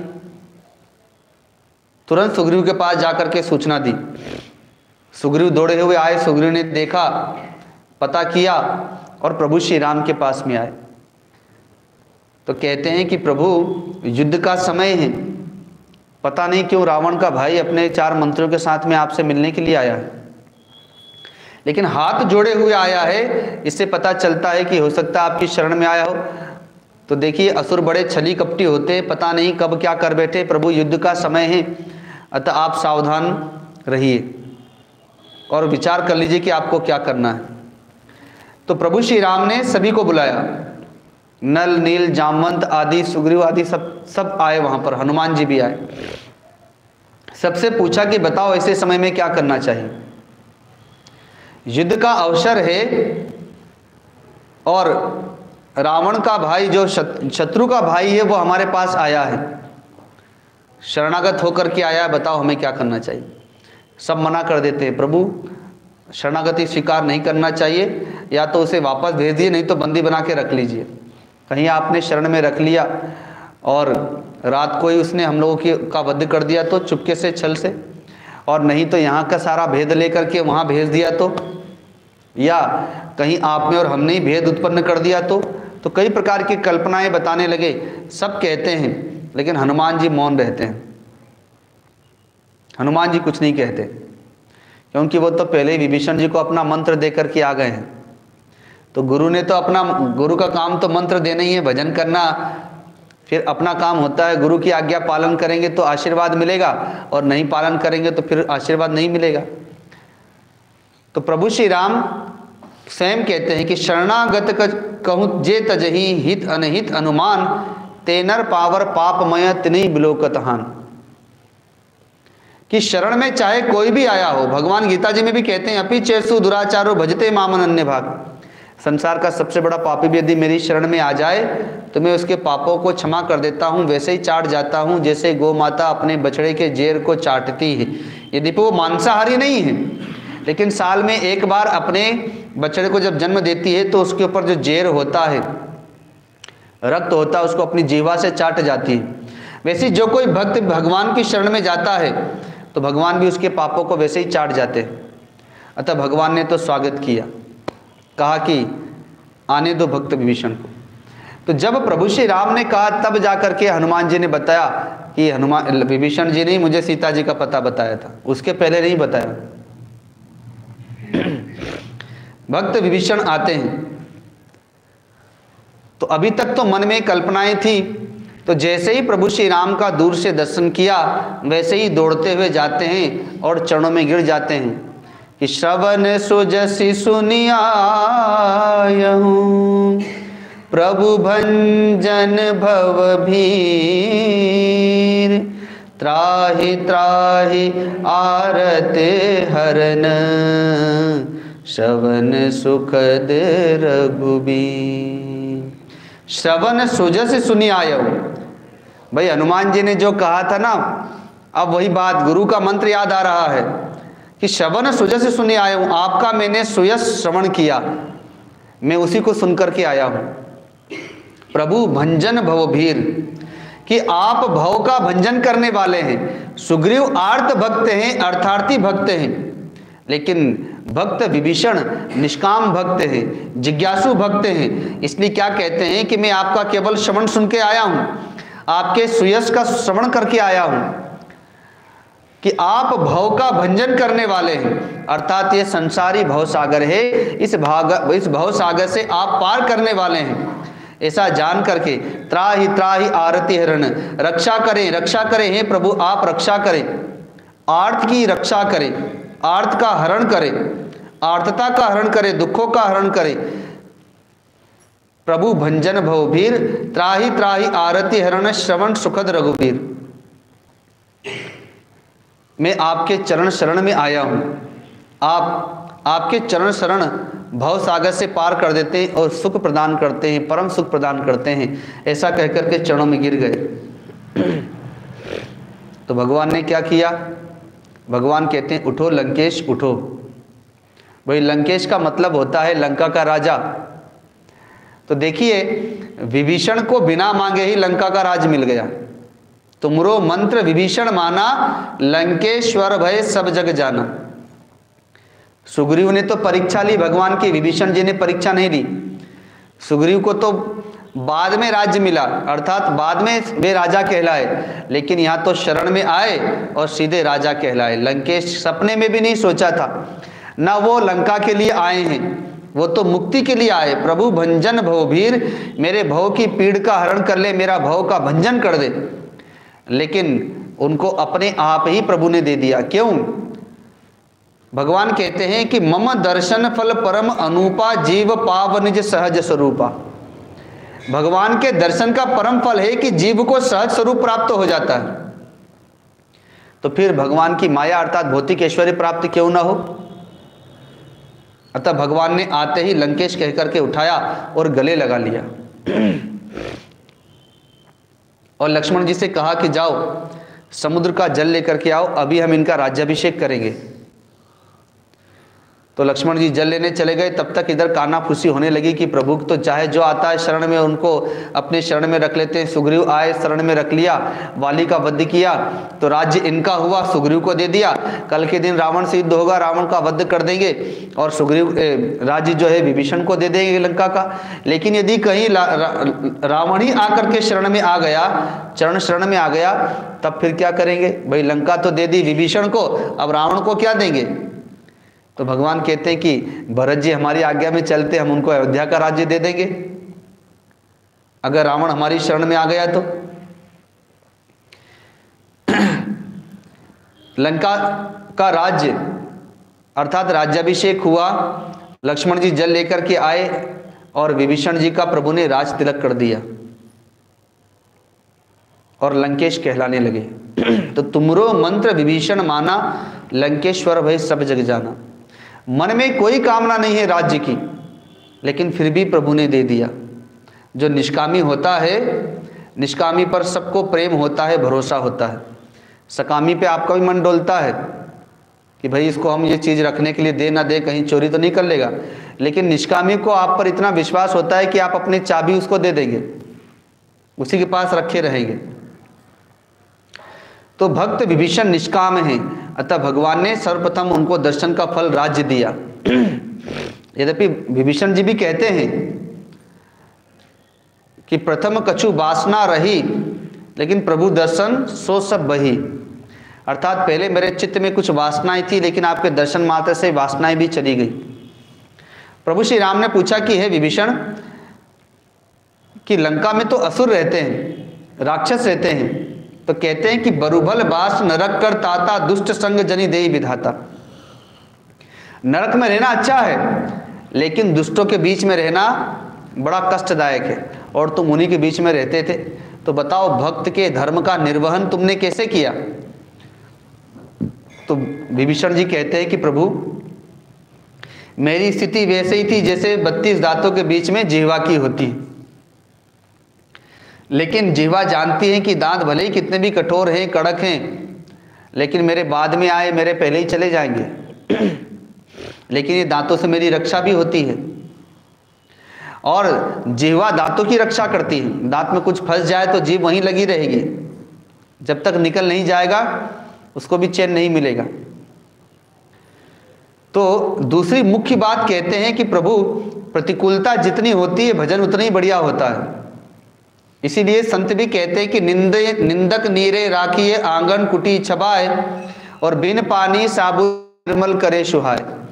भाई हमारे निंदक, हमारे प्रतिकूल लोग जितने हमारे चारों तरफ रहेंगे, कोई हमें सताए, कोई पीड़ित करे, कोई हमारी निंदा करे, उतना हमारा पाप उनके पास जाएगा। हमको पाप भोगने ही नहीं पड़ेगा, पाप तो हमारा वो भोग रहे हैं, फिर हम आराम से भजन करते रहेंगे। तो विभीषण जी कहते हैं कि मैं जितना प्रतिकूलताओं में रहता था, असुरों के बीच में रहा, तो प्रभु मैं, मेरा पाप तो उन लोगों ने ही भोगा, मैं तो केवल आपका भजन ही किया। कोई गाली दे रहा है, कोई व्यंग वचन बोल रहा है, कोई कुछ कह रहा है, कोई बाधा डालता था, कोई शराब पी रहा है, कोई मांस खा रहा है, वहाँ तो राक्षसों के बीच में रहना है, लेकिन मेरा पाप उन लोगों ने हरण कर लिया। तो भगवान बड़े प्रसन्न हुए। भगवान ने वरदान दिया अंतिम शरण में। सुग्रीव को वरदान नहीं मिला, केवल राज्य मिला, क्योंकि वे सकामी थे, जो मांगा सो दे दिया। लेकिन भक्त विभीषण निष्कामी भक्त हैं, बिना मांगे राज भी मिल गया और वरदान भी मिल गया कि करेहु कल्प भरी राज तुम मोहि सुमरेउ मन माहि, अंत काल तह जायहु जहां संत सब जाहि। अर्थात आज भी भक्त विभीषण जी हैं। लंका आज भी है, हमारी दृष्टि में नहीं है, दिव्य दृष्टि वाले संत देख सकते हैं। उस लंका के राजा आज भी भक्त विभीषण हैं, और उनके हृदय में परमात्मा है, ब्रह्म का ज्ञान है। भगवान ने वरदान दिया उनको। क्यों? क्योंकि तुमरो मंत्र विभीषण माना, लंकेश्वर भय सब जग जाना। भाई हनुमान जी का मंत्र विभीषण जी को प्राप्त है, तो इसलिए उनके हाथ में तो भौतिक और आध्यात्मिक दोनों साधन प्राप्त हो गए। तो हमारे पास में भी हनुमान जी का मंत्र तो ये हनुमान चालीसा ही है। हनुमान चालीसा रूपी मंत्र हमारे हाथ में है, तो हमें भी भौतिक और आध्यात्मिक दोनों तत्व की प्राप्ति होना चाहिए। हनुमान जी संत के पद पर है, गुरु के पद पर है, और कहीं सेवक के पद पर है। तो जब जिस पद पर होते हैं उस पद के अनुरूप उन्होंने युक्तियां दी हैं, विवेक दिए हैं, मंत्र दिए हैं। तो वो हमारे जीवन में हमें भी उतारने का प्रयत्न करना चाहिए। आज दो पात्र हम लोगों ने रखे, कल और आज में। यद्यपि सुग्रीव भी भगवान के भक्त हैं, विभीषण जी भी भक्त हैं, लेकिन एक सकामी है, एक निष्कामी है। प्रारंभिक चरण में सकामी होते हैं, लेकिन धीरे धीरे धीरे आगे चल करके कोई भी भक्त निष्कामता की तरफ गमन करता है। तो जो मैंने बताया भी था कि भगवान से मांगना और भगवान को मांगना, दोनों में अंतर तो है। भगवान से क्या मांगते हैं? तो रोटी वस्त्र मकान मांगते हैं। भगवान से हम धन संपत्ति मांगते हैं, परिवार की सुख शांति मांगते हैं। तो ठीक है, मांगना ही चाहिए। भगवान से नहीं मांगेंगे तो किससे मांगेंगे? लेकिन मांगते मांगते मांगते किसी दिन भगवान को भी तो मांगना चाहिए। ये प्रभु आपकी अनन्य भक्ति मिले, आपका ज्ञान मिले, वैराग्य मिले, आप ही मुझे मिले, आप मेरे हृदय में निवास करें, तब जाकर के पूर्णत्व की प्राप्ति होती है, अर्थात हमारी भक्ति की पूर्ण चरम सीमा पर पहुंचती है। जुग सहस्त्र योजन पर भानु, लील्यो ताहि मधुर फल जानू। तो सब इस विषय को जानते ही हैं। माँ अंजनी की गोद में हनुमान जी का बाल स्वरूप है। तो बाल्यावस्था में छोटे बालक को 12 वर्ष की अवस्था तक बहुत जोरों की भूख लगती है। भूख तो बड़ों को भी लगती है, लेकिन वो सहन हो जाती है। बच्चों की भूख सहन नहीं होती। अभी पिछले वर्ष मैंने नवरात्रि का जलहार व्रत किया था 9 दिन का। तो गुरुदेव से मैंने सुना था कि 9 दिन केवल जल पर रहने के कारण से हमारी आंत इतनी स्वस्थ हो जाती है, मानो बच्चे की आंत हो जाती है। इतनी निर्मल, इतनी स्वस्थ, इतनी पवित्र हो जाती है और भूख भी खुल जाती है। तो व्रत के बाद में जब यहाँ आया, व्रत खोला मैंने और यहाँ मैंने संयम किया, केवल सादी सब्जी और दलिया खिचड़ी 8-9 दिन तक खाई। तो उस समय जठराग्नि इतनी तीव्र हो गई थी कि बहुत ज़्यादा प्रसाद भी पा लेता था, अर्थात खुराक भी बहुत बढ़ गई थी और इतनी जोरों की भूख लगती थी कि सहन नहीं होती थी, सहन करना पड़ता था। तब मुझे लगा कि अरे ये बचपन की भूख अब जा करके पुनः प्राप्त हुई। तो बाल्यावस्था में भूख बहुत जोरों की लगती, सहन नहीं होती। हनुमान जी को भी एक दिन बहुत जोरों की भूख लगी। अंजनी मैया फल लेने के लिए गई हुई थी, आने में विलंब हुआ। तो सुबह सुबह के भगवान सूर्य लालिमा लिए हुए उदित हो रहे थे। हनुमान जी ने देखा कि मैया अभी तक आई नहीं, भूख बहुत जोरों की लगी है। तो जैसे कन्हैया माखन चोरी करने के लिए जाते थे, मटकी फोड़ने के लिए उछल कूद करते थे, हनुमान जी ने भी भगवान सूर्य को फल समझा। कहा कि मैया जब तक लेकर के आएगी तब तक तो हम ही अपना फल खा लेंगे। तो भाई बानर तो पेड़ पर से पेड़ चढ़ करके फल तोड़ते ही हैं, उछल कूद करते ही हैं। तो हनुमान जी ने भी छलांग लगाई और भगवान सूर्य के पास पहुंच गए। तो गोस्वामी तुलसीदास जी कहते हैं कि जुग सहस्त्र योजन पर भानु, हजारों योजन दूर। भगवान सूर्य जो है आकाश में हजारों योजन दूर है, कल्पनाओं से भी परे कि वहां पर कैसे पहुंचा जाए। अत्यंत विशाल है भगवान सूर्य, लेकिन हमें यहाँ से छोटे दिखाई देते हैं। जब हम दूसरे ग्रहों पर जाते हैं तो पृथ्वी भी छोटी दिखाई देती है। जो तारे जितने दिखाई देते हैं सब ग्रह हैं एक एक, लेकिन हमको बहुत छोटे छोटे दिखाई देते हैं। सब लोकांतर हैं, पर उन लोकों पर हम चले जाएं तो हमारी पृथ्वी भी छोटी सी दिखाई देगी। तो वो बहुत दूर हैं इसलिए छोटे दिखाई देते हैं, लेकिन हनुमान जी तो छलांग लगा करके और वहाँ पहुँच गए। तो वाल्मीकि रामायण में आया है, हनुमान जी जब आकाश मार्ग से जा रहे हैं तो भगवान सूर्य के नज़दीक जितने जाएंगे उतना ही ताप बढ़ेगा। भाई गर्मी के दिनों में कितनी गर्मी लगती है, भगवान सूर्य जब प्रचंड तेज से तपते हैं तो जब यही यह हालत है, तो जब हनुमान जी जब नज़दीक जा रहे होंगे तब तो अत्यंत प्रचंड तेज है भगवान सूर्य का। हनुमान जी बाल रूप वाले हैं, आकाश में जा रहे हैं। तो पवन देव जो उनके पिता हैं, पवन देव ने हनुमान जी के चारों ओर एकदम शीतल वायु के रूप में वे बहने लगे ताकि उनको ताप न लगे। अत्यंत शीतल होकर के बह रहे हैं और लेकिन हनुमान जी तो ध्यान ही नहीं दिए और पहुंच गए और फल समझ करके अपना विशाल मुख खोला और भगवान सूर्य को अपने मुख में रख लिया। अब तो पूरी सृष्टि में अंधकार छा गया। भाई भगवान सूर्य अगर उदित न हो और रात समाप्त न हो तब तो सारी सृष्टि में अंधकार छा गया, सारे लोग भयभीत हो गए। तो देवताओं के राजा इंद्र देवताओं को साथ लेकर के हनुमान जी को समझाने आए, लेकिन वे तो बालक थे।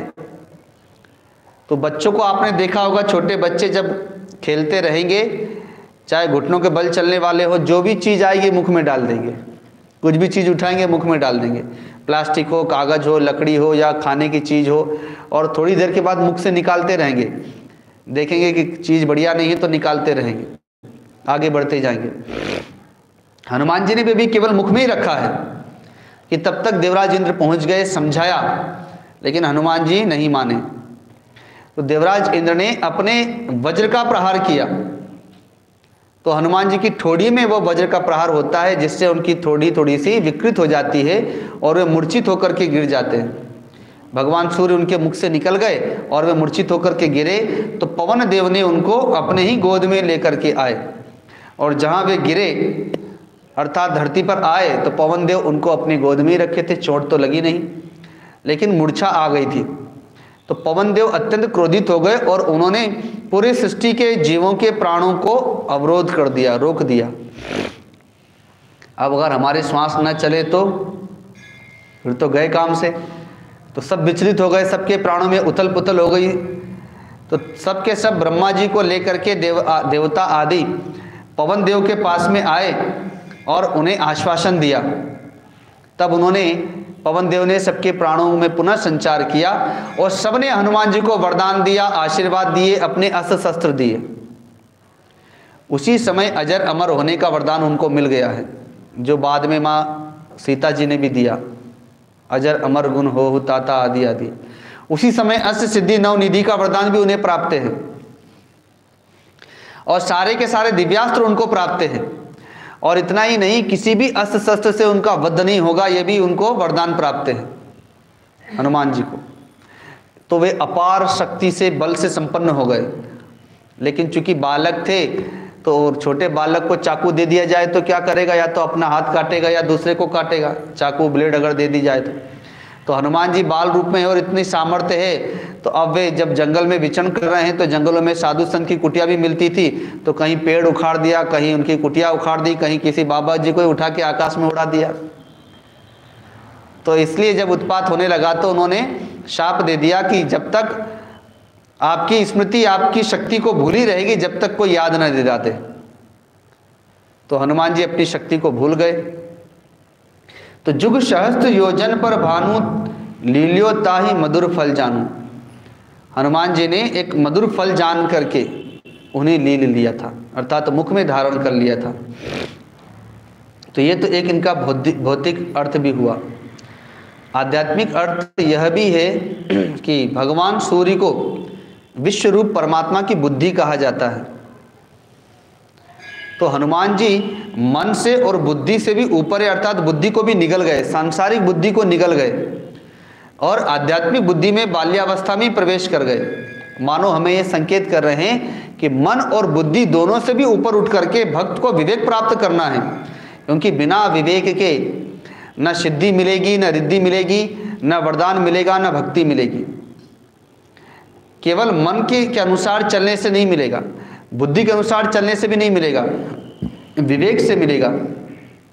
और वह विवेक सद्गुरु के पास मिलेगा, सत्संग से मिलेगा, तभी जा करके हमें वरदान की प्राप्ति होगी। विवेक से जब चलेंगे, और विवेक से ही सारी दुख और समस्याओं का समाधान हो सकता है। प्रभु मुद्रिका मेली मुख माही, जल दिलांगी गए अचरज नाही। दुर्गम काज जगत के जेते, सुगम अनुग्रह तुम्हारे तेते। भगवान श्री राम ने चारों ओर वानर भालुओं को भेजा भगवती सीता की खोज के लिए। सब आ रहे हैं, 4 टुकड़ियां बना दी गई, पूर्व, पश्चिम, उत्तर और दक्षिण। प्रभु श्री राम को प्रणाम करते हैं और सब जाने लगते हैं। सुग्रीव ने कह दिया कि 1 महीने के अंदर लौट करके नहीं आए तो वध कर दूंगा, तथा 1 महीने में ही जा करके पता करके चला आना है, सीता जी की खोज करके आ जाना है। तो सब अपने अपने तत्परता के साथ प्रभु को प्रणाम करके और जा रहे हैं। लेकिन सबसे अंत में हनुमान जी आते हैं। तो मैंने पीछे भी कहा था, गीता जी में कहा है, मनुष्याणाम सहस्तेषु कश्चिदति सिद्धे। हजारों हजारों हजारों में कोई एक होता है जो भगवान को प्राप्त करने के लिए चलता है। अर्थात सकामी तो बहुत है, निष्काम कोई एक होता है जो भगवान को प्राप्त करना चाहता है। लेकिन ऐसे निष्कामियों में भी कोई एक होता है जो परमात्मा को प्राप्त कर पाता है। तो हजारों वानर भालू, लाखों वानर भालू प्रभु को प्रणाम कर करके जा रहे हैं, लेकिन मुद्रिका तो हनुमान जी को प्राप्त हुई। सबसे अंत में हनुमान जी आए, प्रणाम किए, भगवान ने आशीर्वाद दिया, मस्तक पर हाथ फेरते हैं और वह मुद्रिका उन्हें देते हैं और संदेशा देते हैं कि भगवती सीता को क्या संदेशा देना है। हनुमान जी अंजलि पसार करके उस मुद्रिका को स्वीकार करते हैं। अपने आप को बड़ा सौभाग्यशाली समझते हैं कि प्रभु ने मुझे स्वीकार किया, सेवा का अवसर दिया।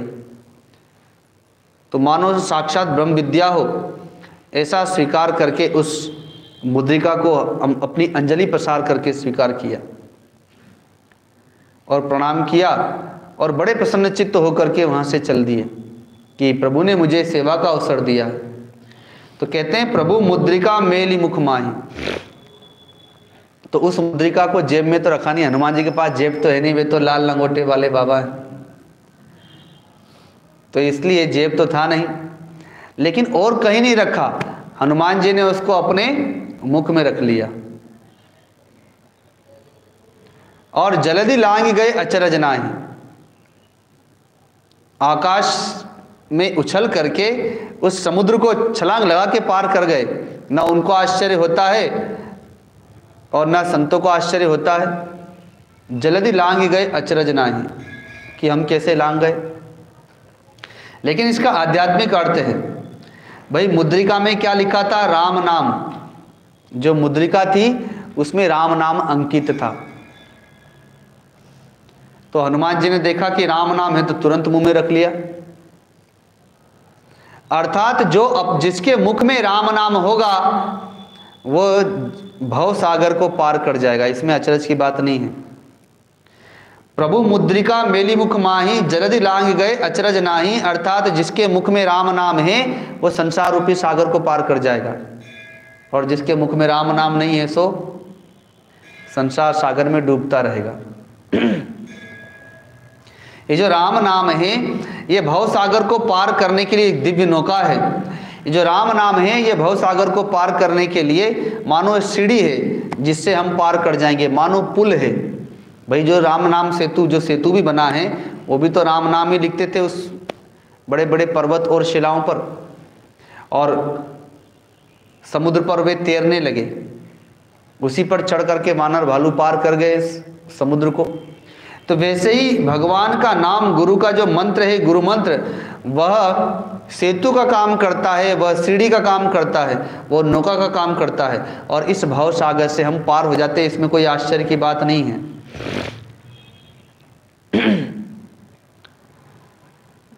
तो राम नाम अर्थात भगवान नाम, हनुमान जी ने देखा कि मुद्रिका में प्रभु का नाम है तो मुख में रखा और समुद्र को पार कर गए। तो समुद्र क्या है? भव सागर क्या है? भावनाओं का सागर ही ये भव सागर है। और इस भव सागर से अर्थात भावनाओं के सागर से पार होने के लिए भगवान नाम आधार है, गुरु मंत्र ही आधार है। लेकिन आज हमारे मुख में तो राम नाम नहीं है, हमारे मुख में तो गुरु मंत्र नहीं है, हमारे मुख में तो संसार का नाम है। आज गुरु का मंत्र हमारा सिद्ध नहीं है, भगवान का नाम हमारा सिद्ध नहीं है, जबकि खाते पीते सोते जागते उठते बैठते इतना जप होना चाहिए, इतना जप होना चाहिए कि जागृत का जप हमारे सपने में उतर जाए। जब हम जागते हैं तो कहते आज तो बहुत बुरा सपना देखा, पता नहीं क्या होने वाला है। क्यों? क्योंकि हमारे सपने में हमारा जप नहीं पहुंचा है। तो वह जप हमारा जागृत में उद्धार करता है, सपने में हमारा उद्धार करता है। अगर जप वहाँ होगा तो कोई सांप भी देखेंगे भागेंगे तो आपका जप वहाँ चलने लगेगा और आपको भय नहीं लगेगा। तो सपने से आप मुक्त हो गए। जागृत में सच में सपना दिख जाए, सर्प दिख जाए तो आपका जप चलने लगेगा, वहाँ भय उत्पन्न नहीं होगा। लेकिन जप ही नहीं है तो भय तो आएगा ही आएगा। तो जागृत में भी बंधे हुए हैं, सपने में भी बंधे हुए हैं, तो मुक्ति कहाँ से होगी? तो इसलिए भगवान का नाम इतना जप हो, इतना स्मरण हो कि वो जागृत तो जागृत, सपने में भी चलने लगे। हनुमान जी जब आकाश मार्ग से जा रहे हैं, पर्वत को लेके, संजीवनी बूटी के पर्वत को लेके भक्त विभीषण ने बिना फर का बाण चलाया, हनुमान जी गिरे तो मूर्छित हो गए। लेकिन फिर भी उनके भीतर से राम नाम की ध्वनि प्रकट हो रही है। तो भरत जी ने देखा कि अरे शरीर मूर्छित पड़ा हुआ है लेकिन फिर भी राम नाम निकल रहा है, इसका मतलब है कि भगवान के कोई बहुत बड़े परम प्रिय भक्त हैं, ये पहचान है उनकी। तो वैसे ही भक्त के लिए तो भगवान का नाम, गुरु का जो मंत्र है, वो खाते पीते सोते जागते इतना चलता रहना चाहिए कि वो उसके लिए सिद्ध हो जाए। दुर्गम काज जगत के जेते, सुगम अनुग्रह तुमरे तेते। भाई संसार के जितने भी कठिन, जितने भी दुर्गम काम हैं, हनुमान जी के लिए तो सब चुटकी भर का ही काम है। हमारे लिए कठिन से कठिन काम है, लेकिन हनुमान जी के लिए तो सब चुटकी भर का ही काम है। समुद्र को पार करना बहुत बड़ी समस्या थी, बड़ा दुर्गम कार्य था। सब अपना अपना बल बखान कर रहे थे, लेकिन किसी की हिम्मत नहीं हो रही थी कि हम जाएं। लेकिन हनुमान जी तो एक छलांग में ही गए और केवल समुद्र ही पार नहीं किया, बल्कि लंका को भी जला दिए, अशोक वाटिका को भी उजाड़ दिया, बहुत सारे काम करके चले आए। लक्ष्मण जी को शक्ति लगी तो पुनः सुषेण वैद्य को लेकर के आए और संजीवनी बूटी को लेकर के आए। तो संसार के जितने भी दुर्गम कार्य, अहि रावण प्रभु श्री राम का हरण करके ले गया, तो उसका भी मर्दन करके और प्रभु श्री राम को पुनः लेके आ गए। तो जितने भी दुर्गम कार्य, तो केवल प्रभु के ही दुर्गम कार्य नहीं, जितने भी भक्त हैं उनके जितने भी दुर्गम कार्य हैं, जो उनकी शरण में जाता है, जो हनुमान चालीसा का पाठ करता है, हनुमान जी उनके कठिन से कठिन, दुर्गम से दुर्गम कार्य बना लेते हैं। और सबसे दुर्गम कार्य क्या है? सबसे दुर्गम कार्य है माया से पार जाना। भाई ये संसार के छोटे मोटे कार्य है, ये कोई बहुत बड़े नहीं है, जिसको हम बहुत बड़ा समझ रहे हैं कि हाय परिवार कैसे चलेगा, हाय क्या होगा, बच्चे की पढ़ाई कैसे होगी, सर्विस कैसे लगेगी, विवाह कैसे होगा, ये तो बहुत छोटा छोटा काम है। सबसे बड़ा काम है कि माया से पार कैसे होंगे।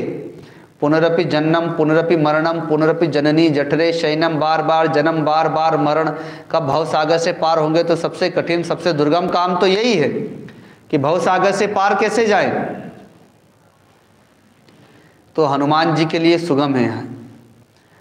हनुमान जी उन भक्तों को जो उनकी शरण में जाता है, उनको भवसागर से पार करा देते हैं, प्रभु श्री राम का दर्शन करा देते हैं, राम दरबार में प्रवेश करा देते हैं।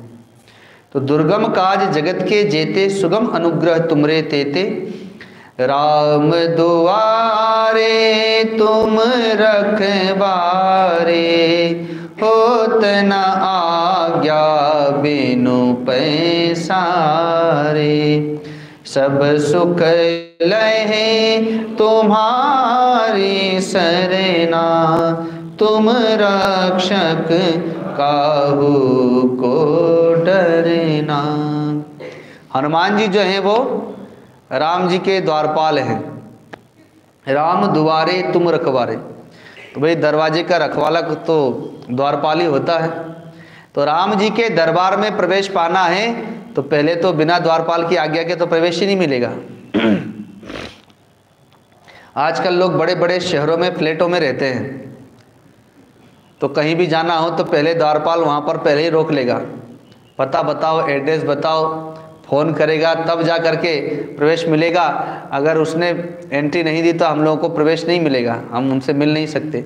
तो जब एक साधारण से अपने मित्र रिश्तेदार से मिलने के लिए इतना सब कुछ करना पड़ता है, तो भाई जब भगवान से मिलना है तो बिना भगत के हमें तो प्रवेश ही नहीं मिलेगा।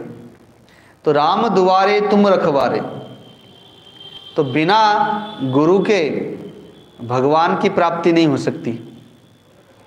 जब गुरु के द्वारा मुहर लगती है तभी जाकर के हमें प्रवेश मिलता है। हमने पीछे कई बार बताया भी है कि माता पिता जन्म देते हैं तो हम पुत्र कहलाते हैं, भाई बहनों के पास में भाई कहलाते हैं, मित्र के पास मित्र, पुत्र के पास पिता, अर्थात जितने भी नाते रिश्ते हैं वो बन जाते हैं। लेकिन बिना गुरु के प्राप्त किए जगत में भक्त नहीं कहलाते।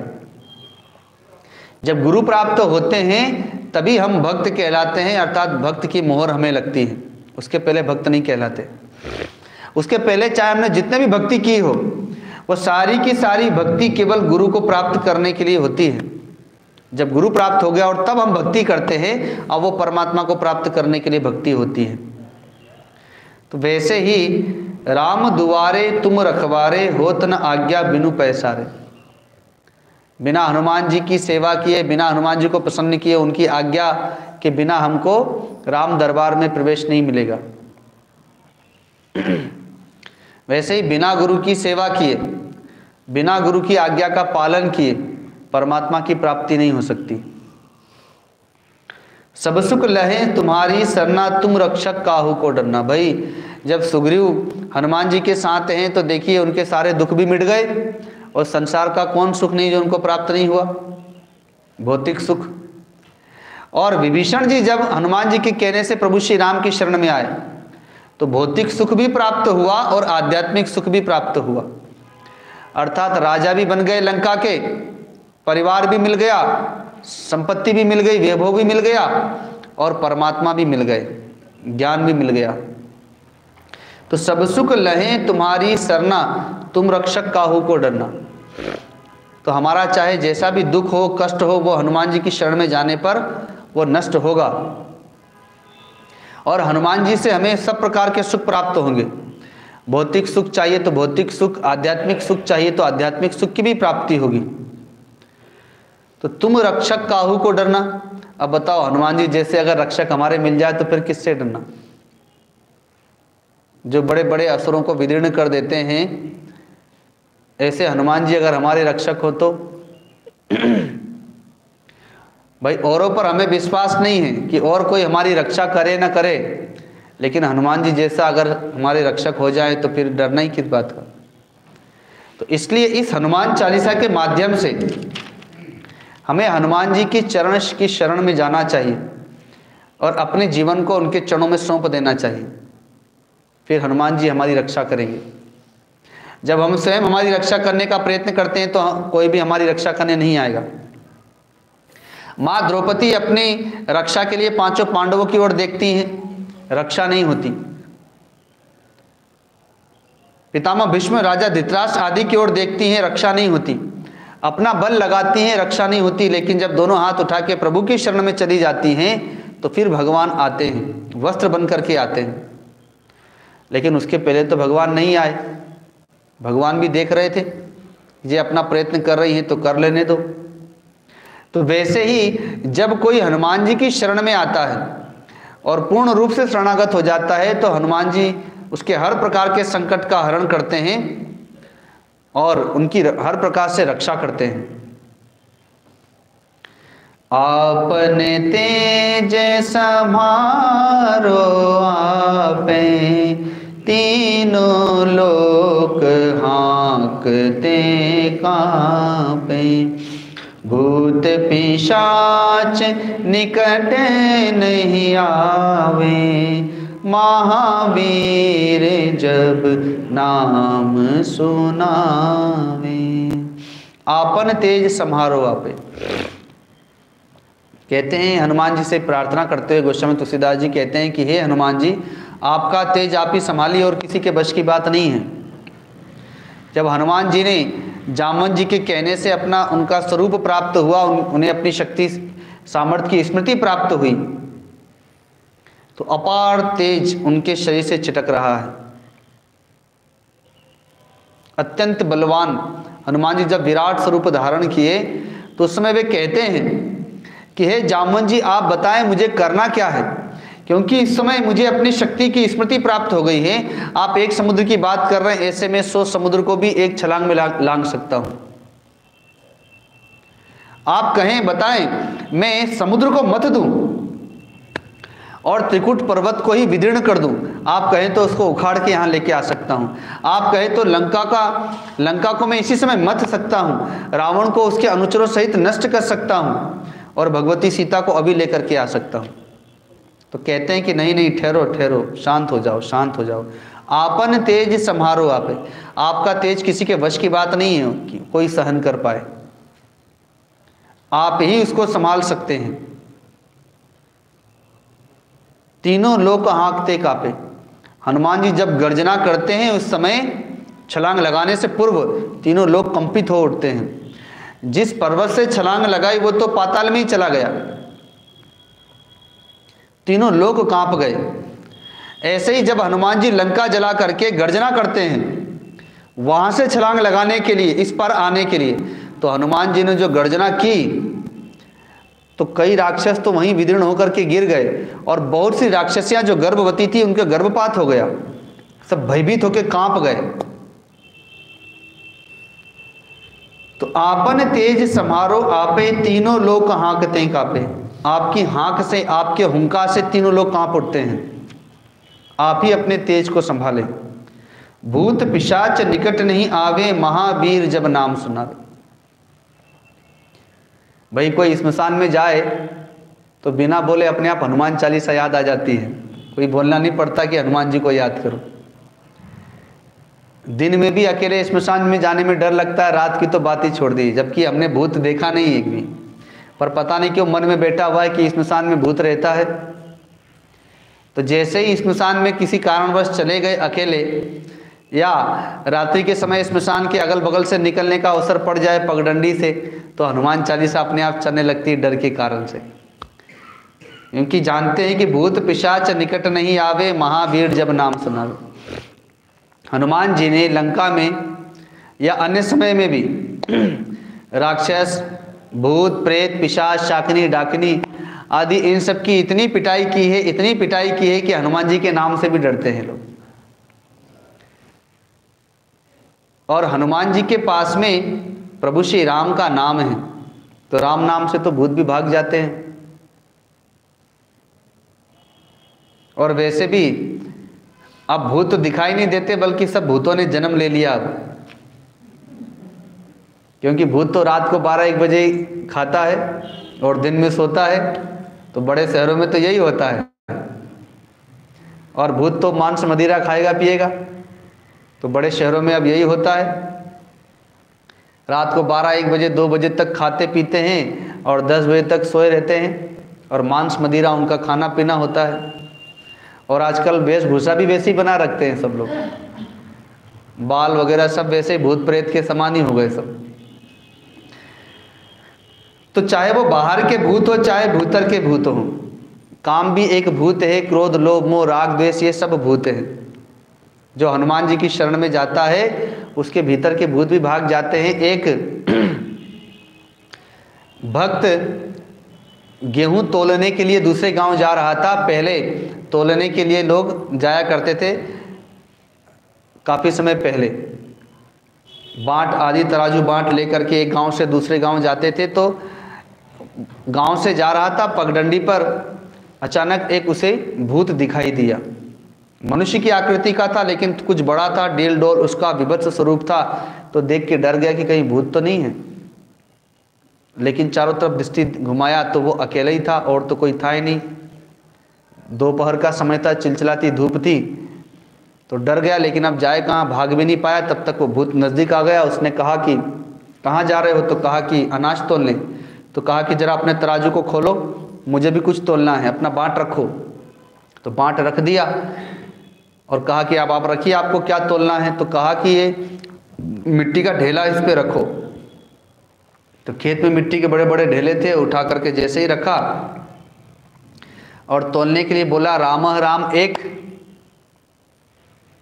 तो वो ऐसे पीछे हटने लगा। हो जैसे हम लोग बोलते हैं रोटी राम, सब्जी राम, दाल राम, तो वैसे ही तोलने के लिए राम राम एक जैसे ही बोला तो भूत बोलता अरे ये क्या बोल रहे हो? तो इसको लगा कि अरे तो राम नाम बोलने से डर रहा है, लगता है भूत है, सच में भूत है, तभी डर रहा है। बस वो भी जल्दी जल्दी माटी के ढेले रखता गया, राम राम 2, राम राम 3, भूत भागते भागते भाग गया। अर्थात भगवान के नाम से तो भूत भी भाग जाता है। तो काम, क्रोध, लोभ, मोह, राग, द्वेष ये सब भूत है। तो जब क्रोध उत्पन्न हो जाए तो राम राम करने लग जाना चाहिए, तो भूत भाग जाएगा। जब लोभ उत्पन्न हो जाए, मोह उत्पन्न हो जाए, भय उत्पन्न हो जाए, राग द्वेष उत्पन्न हो जाए, तो हनुमान चालीसा याद करना चाहिए, तो भूत भाग जाएगा। काम रूपी भूत, क्रोध रूपी भूत, लोभ, रोग, राग, द्वेष आदि सारे भूत हैं। हनुमान चालीसा का पाठ करते रहेंगे तो ये भूत भाग जाएंगे। नासे रोग हरे सब पीरा, जपत निरंतर हनुमत बीरा। संकट ते हनुमान छुड़ावे, मन क्रम वचन ध्यान जो लावे। नासे रोग हरे सब पीरा, जपत निरंतर हनुमत बीरा। तो चाहे जैसा भी रोग हो, नासे रोग हरे सब पीरा, जो हनुमान चालीसा का पाठ करता है उसका रोग हनुमान जी हरण कर लेते हैं। गीता जी का पाठ हो, रामचरितमानस का पाठ हो, हनुमान चालीसा का पाठ हो, ये सब के सब संत के द्वारा प्रकट हुए हैं, अतः ये साक्षात ब्रह्म विद्या है। ये सब एक अस्त्र है। भाई वैक्सीन तो अभी निकला है कोरोना का, लेकिन हमारा तो हनुमान चालीसा ही वैक्सीन है। वो जो भक्त पाठ करते गए उनको तो पहले ही वैक्सीन लग गया था, इसलिए वो लोग पहले से ही सुरक्षित थे। गुरुदेव बताते हैं कि जब वे प्रतिवर्ष साधना काल में बद्रीनाथ जाया करते थे, तो बस में बैठ के जाने से बस घूमते हुए जाती थी तो बहुत उल्टियाँ होती थी।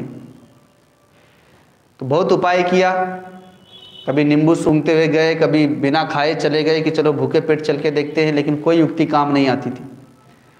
तो एक दिन ऐसे ही विचार आया और ऋषिकेश से जैसे ही बस में बैठे तो गीता जी पर चिंतन करने लगे, मंत्रों पर। और चिंतन करते करते करते करते 10 घंटे कब बीत गए और बद्रीनाथ पहुंच गए। ना उल्टी हुई, ना सिर चकराया। तो गुरुदेव ने उसी समय घोषणा की कि गीता जी, रामचरितमानस, हनुमान चालीसा आदि कोई भी ग्रंथ हो, ये सब के सब आयुर्वेद भी हैं, अर्थात ये औषधि भी हैं। तो वैसे ही नासे रोग हरे सब पीरा, किसी भी प्रकार का रोग हो, हनुमान चालीसा या अन्य जितने भी सदग्रंथ हैं वे सब हर लेते हैं। जो जपत निरंतर हनुमत बीरा, हनुमान जी का स्मरण करने से जब लक्ष्मण जी को शक्ति लगी तो हनुमान जी संजीवनी बूटी लेकर के आए, प्राणों की रक्षा हुई। और भी अन्य समय में तो जब प्राण संकट पे हैं, ऐसा रोग हनुमान लक्ष्मण जी को है और हनुमान जी ने मृत संजीवनी ला करके जीवन दान दे दिया। तो वैसे ही हमारे सामान्य छोटे मोटे रोगों की तो बात ही क्या है, सबसे बड़ा रोग क्या है? पुनरपि जन्म पुनरपि मरणम। सबसे बड़ा रोग है बार बार जन्म लेना, बार बार मरना। और जन्मत मरत दुसह दुख होई, जन्मते समय और मरते समय बड़ा दुसह दुख होता है। जब प्राण निकलते हैं तो बड़ा कष्ट होता है।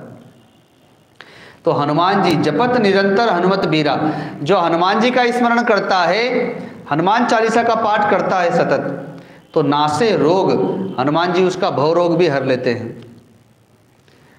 नासे रोग हरे सब पीरा, हर प्रकार की पीड़ा का हरण कर देते हैं।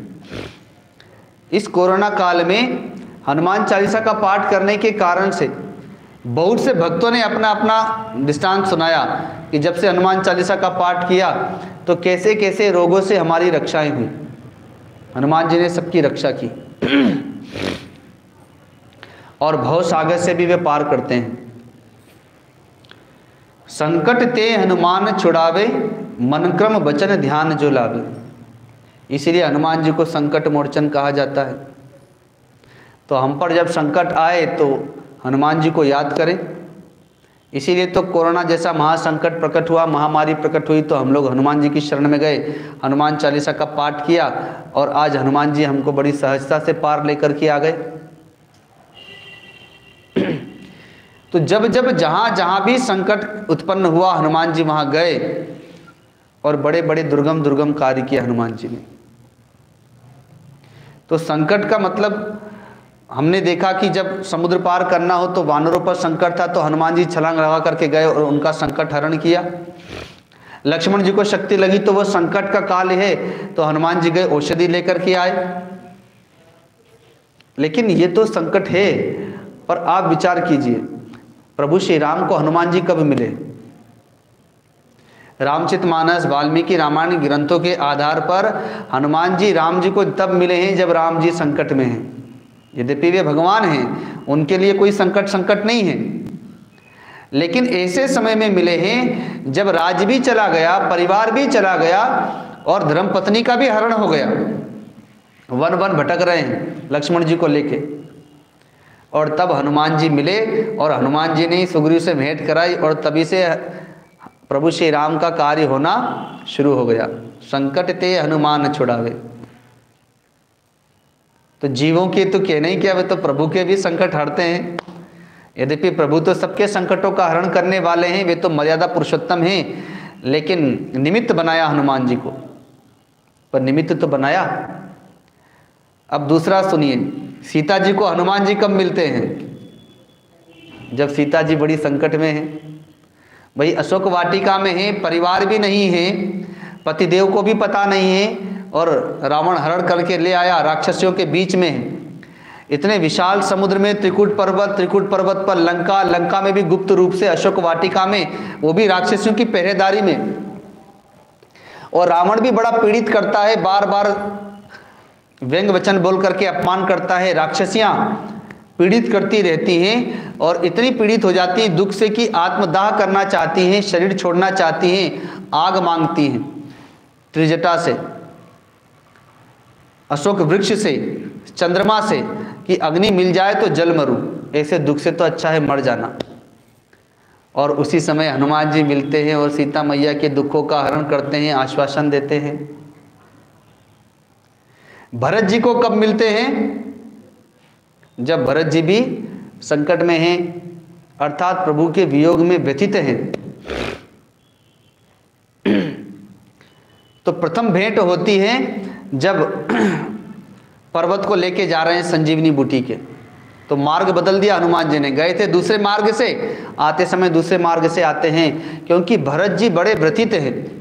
वे यही समझते हैं कि मेरे कारण से ही मेरे पिताजी का स्वर्गवास हुआ और मेरे भाई का वनवास हुआ, और वन में वे कष्ट भोग रहे हैं और मैं उनका कोई सहयोग नहीं कर पा रहा, कोई सेवा नहीं कर पा रहा। अतः वे हमेशा उदास रहते हैं, दीन रहते हैं, दुखी रहते हैं। और उसी समय हनुमान जी ने जाकर के उन्हें आश्वासन दिया। और पुनः कब मिलते हैं? जब प्रभु श्री राम लौट करके आ रहे हैं, अंतिम दिन है 14 साल का।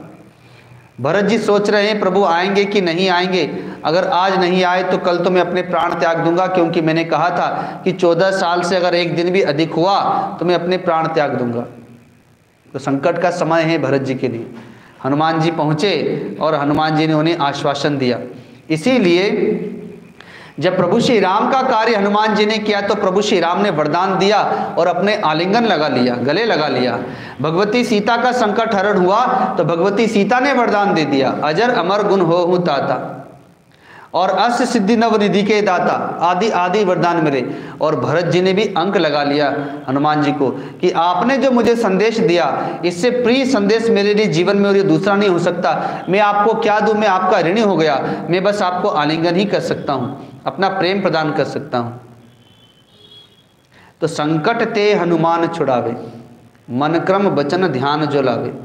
जो मन से, कर्म से, वचन से हनुमान जी को ध्यान करता है, हनुमान जी की को याद करता है, हनुमान जी की भक्ति करता है, हनुमान चालीसा का पाठ करता है, उस पर मनन चिंतन करता है, उसके अनुसार गमन करता है, तो हनुमान जी उनके भी संकट का हरण करते हैं।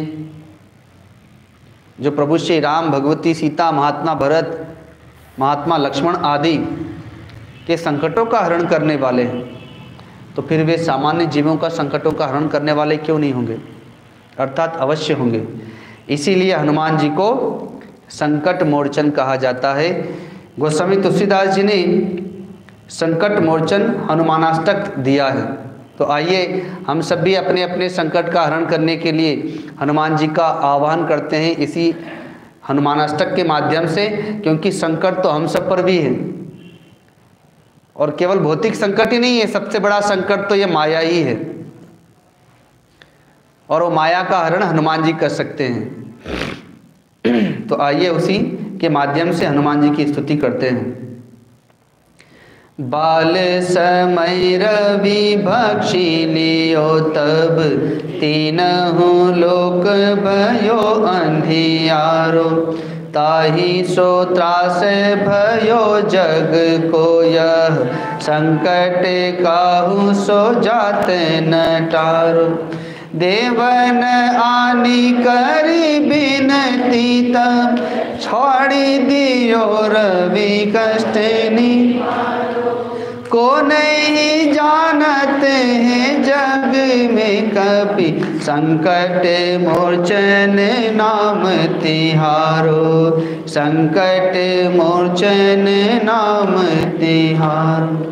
बाले की त्रासे कपीस बसे गिरी, जात महाप्रभु पंत निहारो। चौकी महामुनि शाप दियो तब, चाहिए कौन विचारे विचार। के द्विज रूप लिवाए महाप्रभु, सो तुम दास के शोक निवारो। को नहीं जानते हैं जग में कपि, संकट मोचन नाम तिहारो। संकट मोचन नाम। अंगद के संग लेन गए सिय, खोज कपि से यह बैन उचारो।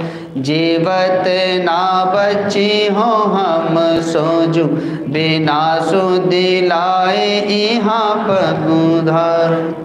हे रीता के तट सिंधु सबे तब, लाए सिया सुधि प्राण उबारो। को नहीं जानत है जग में कपि, संकट मोचन नाम तिहारो। संकट मोचन।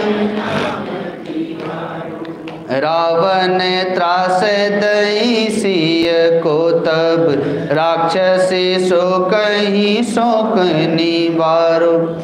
ताहि समय हनुमान महाप्रभु, जाय महारज निचर मारो। चाहत सिय अशोक सो आगीसु, दे प्रभु मुद्रिका शोक निवारो। को नहीं जानत है जग में कपि, संकट मोचन नाम तिहारो। संकट मोचन।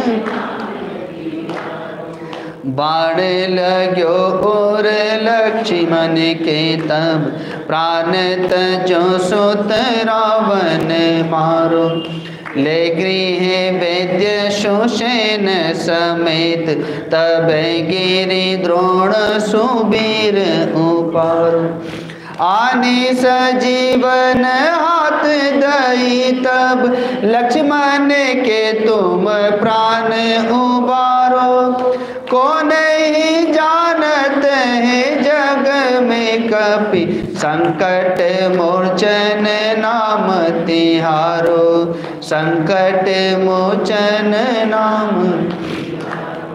रावण युद्ध अजान कियो तब, नाग की फांस सब सिर डारो। लय श्री रघुनाथ समेत सब दल, मोह भयो यह संकट भारो। आनी खगेश तबे हनुमान जु, बंधन काटी सूत्राशे निवारो। को नहीं जानत है जग में कपि, संकट मोचन नाम तिहारो। संकट मोचन। बंधु समेत जब अहि रावण, ले रघुनाथ पाताल सिधारो। देवहि पूजी भली विधि सो बलि, देहु सबे मिली मंत्र विचार। जाय सहाय भयो तबहि, अहि रावण सैन्य समेत संहारो। को नहीं जानत है जग में कपि, संकट मोचन नाम तिहारो। संकट मोचन। काज किए बड़े देवन के तुम, वीर महाप्रभु देखी विचारो। कौन सो संकट मोर गरीब को, जो तुम सो नहीं जाते है टारो। बेगी हरो हनुमान महाप्रभु, जो कछु संकट हो ये हमारो। को नहीं जानत है जग में कपि, संकट मोचन नाम तिहारो। संकट मोचन। कौन सो संकट मोर गरीब, जो तुम सो नहीं जाते हैं टारो।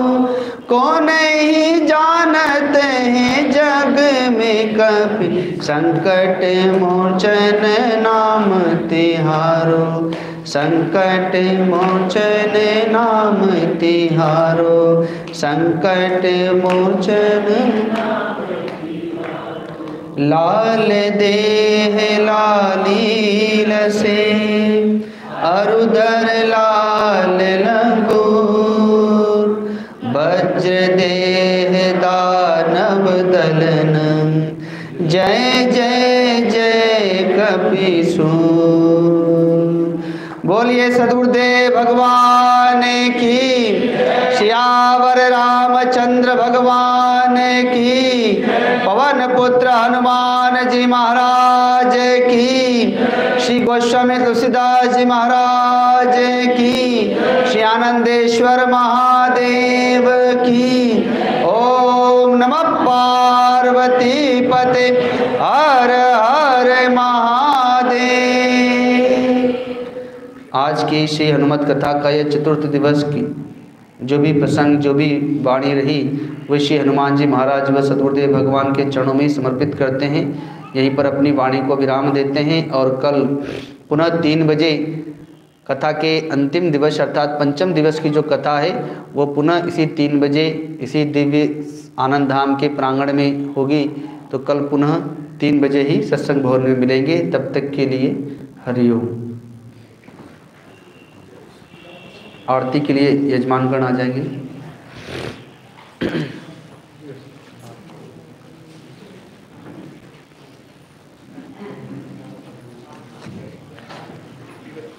कर्पूर गौरम करुणावतारम, संसार सारम भुजगेन्द्रहारम, सदा वसंतम हृदयारविंदे, भवं भवानी भवं भवानी सहितं नमामि। आरती कीजे हनुमान लला की, दुष्ट दलन रघुनाथ कला की। जाके बल से गिरिवर कांपे, रोग दोष जाके निकट न जाके। अंजनी पुत्र महाबलदाई, संतन के प्रभु सदा सहाय। आरती कीजे हनुमान लला की, दुष्ट दलन रघुनाथ कला। देवीरा रघुनाथ पठाए, लंका जाने सिया सुदिलाए।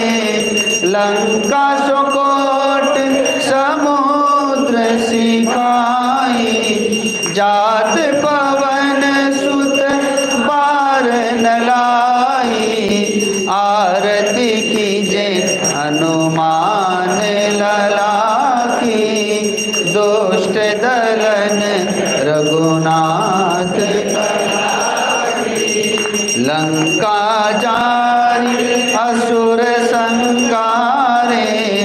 सिया राम जी के काज सवारे, लक्ष्मण मूर्छित पड़े सकारे। आनि सजीवन प्राण उबारे, आरती कीजे हनुमान लला की, दुष्ट दलन रघुनाथ। पैठी पाताल तोरी जमकारे, अहि रावण की भुजा उखारे। बाएं भुजा असुर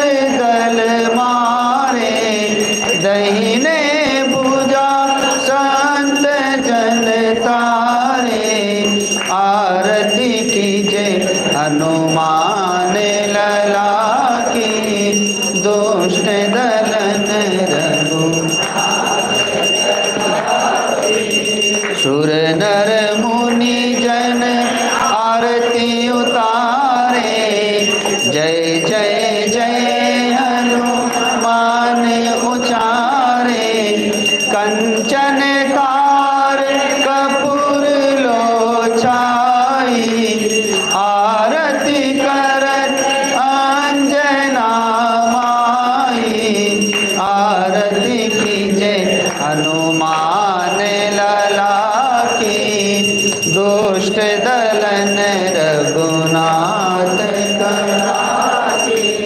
जो हनुमान जी की आरती गावे, बसी बैकुंठ परम पद पावे, लंका विध्वंस कीन रघुराई, तुलसीदास प्रभु कीरति गाई, आरती कीजे हनुमान लला की, दुष्ट दलन रघुनाथ कला की, दुष्ट दलन रघुनाथ कला की।